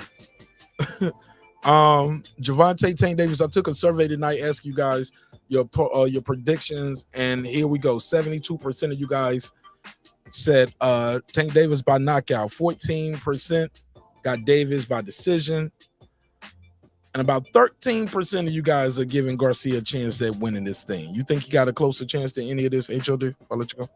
Well, I when I first got on the poll, I saw that Garcia by TKO 0. Well, I was one of that 3%, just to so it wasn't a total blank. But I think Tank Davis is gonna win. I think his athleticism is gonna overwhelm Garcia. I think he's just too athletically built that he's gonna take over in the later rounds. But if Garcia can take Tank Davis's punch, can he win? I don't think too many guys are gonna be to take his punch. I think it's more of, can he take his speed, his athleticism? Is it gonna be Wilder him? You know what I mean? We'll see. Were you one of the people that thought Rolly was winning a little bit before he won? I mean, before he got knocked out? Yeah, I actually thought that he was winning. He was winning a few of those rounds before he got knocked the fuck out. Okay, so can he do what Rolly did? Just don't lunge in. Then you can beat him like Rolly, like take the Rolly method to have success against Tank Davis. I think I'm gonna say I think he can last at least till the 8th round. And if he does more than that, then damn. You know what I mean? Small hats. Damn. That ain't much. That's all you giving him the 8th round. Damn. All right. Yeah, because I mean, look, like no matter what, even if the guy outboxes him, I think Tank is smart enough. He knows what he has to do to knock you the fuck out, and it only takes one shot, and so I think he knows when he has to do his counter to fuck you up, and it's good enough. It's proven, and there's no question about it. Can Tank be outboxed? Absolutely, and so I mean, but I don't think this guy is athletically enough to do that for 12 rounds. Damn. All right. But hey, surprise me, man. Come on, Dominicano, surprise me. All right, shit. Any final words before I let you go? No, Mark, man. Thank you very much once again, man. Peace out. Everybody hit the subscribe and like button, guys. My man's HOD, all never short on the entertainment side, bro. Thanks for the entertainment, bro. You a fool, man. Appreciate it, man. Yeah, HOD entertaining as hell, bro. He keep me laughing. I'll be like, are you serious? And look, and then he'll come in with the trolling and the jokes, man. I like HOD, man. Super funny guy, man. Definitely disagree with him about that Dana White shit, but the show wouldn't be fun if we agreed on everything. So I appreciate that. Gervonta Tank Davis. Hey, look, man. Stephen Bateman said he got a KO in 6. Said this ain't even going past the 6, Mark Nash. Let me give him the $2 drop. I'll give you the $2. You give him the $2. All right, pay him the $2. Oh, pay the $2. Shout out to Stephen Bateman, all the way in Australia. He said Tank with KO in 6. I'm looking right here at the chat, man. We didn't even get 50 likes up here. We got 100 votes in the survey. So if you guys can click that survey, you should be able to click that like button too. So I definitely need y'all to support the show by clicking the like button. Definitely helps with the visibility of the show in a major way. And it's free 99. All right. So I got your predictions. We'll see who was right, who was wrong on Saturday night. Did everybody put it in the chat? Who their pick was? Nick Rich, who's your pick? Stephen Bateman I got his. Boston Sanchez, what's your pick? Clips, give me your pick. Kids is back. I need your pick. Tell me your pick real quick. Let me see what they're saying in the chat. I'm gonna hold y'all to this. Queen Pete, she gonna go for the black guy. Let's go. Shout out.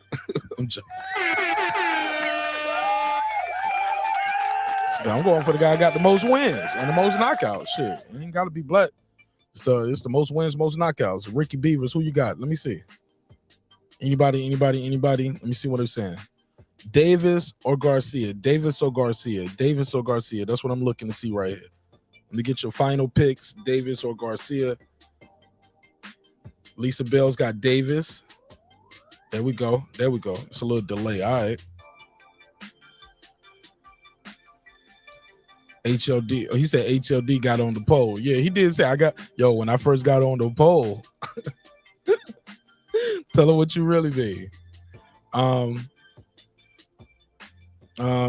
Davis by decision. Okay, Nick Rich said he's going to 12. All right. That means it's gonna be a damn good scrap then, huh? Or not. Yeah, if it's going to 12 rounds, man, it's gonna be a damn good scrap. Cause that Pitbull Cruz fight, it was 12 rounds, but it was a damn good scrap. Queen P said she's laughing at me, said she's going for the black guy. Clips got 8th round stoppage. Okay, so they're gonna stop the fight. Referee gonna say, leave him alone.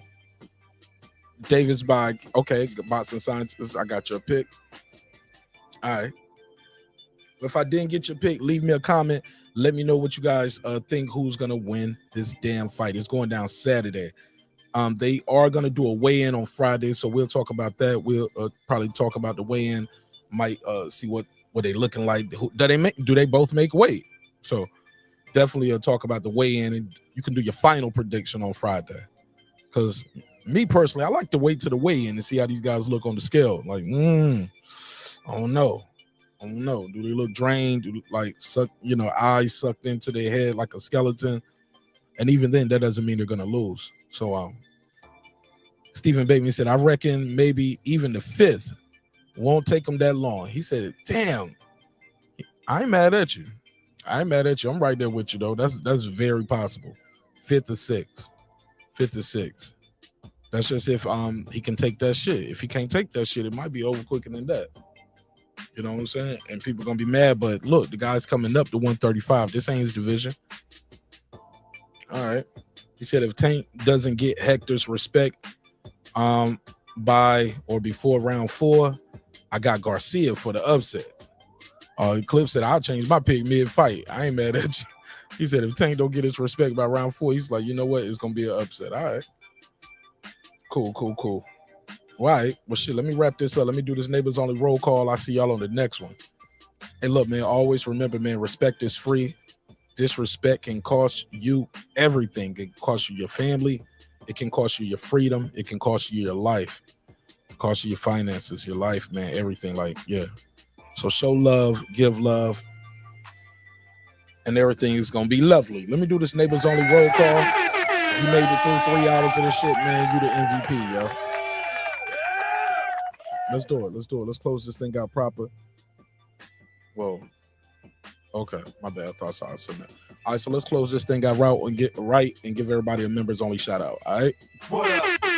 Shout out to that guy Eclipse 330. What up, though? What up? KP from KC5. What up? Adam Kelly. What up? KP from KC5. What up? TJ. What up? Matt Wade. What up? Kevin Brower. What up? Pudo. What up? Juan Davila. What up? DJ. What up? Tony Boswell. What up? Karma Serene. What up? Kansas City Mac. What up? Ill Status Boxing. What up? Ace Retro. What up? Tank the Sweet Science Examiner. What up, gangsta? Beyond and Above Media. What up? Pittsburgh T. What up? Juan Epoxy Magic. What up? SF City Slicker. What up? I Know Boxing. What up? Stephen Bateman all the way in Australia. What up, gangsta? Deuce Times. What up? Boxing Lounge. What up? It's Mex. What up? Mike from Boston. What up? Rod of the Storm. What up? Hit It There. What up? Miss Queen Returns. What up? Taylor Bell. What up? Maddie Yoel. What up? C. Jones 0224. What up? Cliff Bailey. What up? Con Shonery. What up? Lisa Bell. She never fails. What up, gangsta? Shout out to On the Mic with Terrence Bailey Sr. What up? True Media Today, USA Boxing, Coach Malachi Williams. What up? HLD. What up? Cooking with Sir Senior. What up? Brandon Washington. What up? Born Supreme. What up? Lady Shane Dundon season all the way in the UK. What up, gangsta? Dub Right Side. What up? D Bevel the Champ. What up? And of course the big fish himself, my good brother Derek Lincoln. What up, gangsta? All right, man. Yeah, this was fun, man. I had a good time doing this one. Had a good time doing this one. Hey, man, if you want to support the show, you can go to the description block, get you a t-shirt or a hoodie. Dreams require sleep. Goals require effort. Go out there and get your goals, man. I'll see y'all on the next episode, man. Sometimes we're going to agree. Sometimes we're going to disagree. But one thing's for certain. Two things for sure, homeboy. Never forget. I built this shit. Me. Brick by brick. And I'll be damned if I let you tear it down just because you don't like the way another nigga talk. And I mean that shit. Drive, motherfucker. This that squad sound.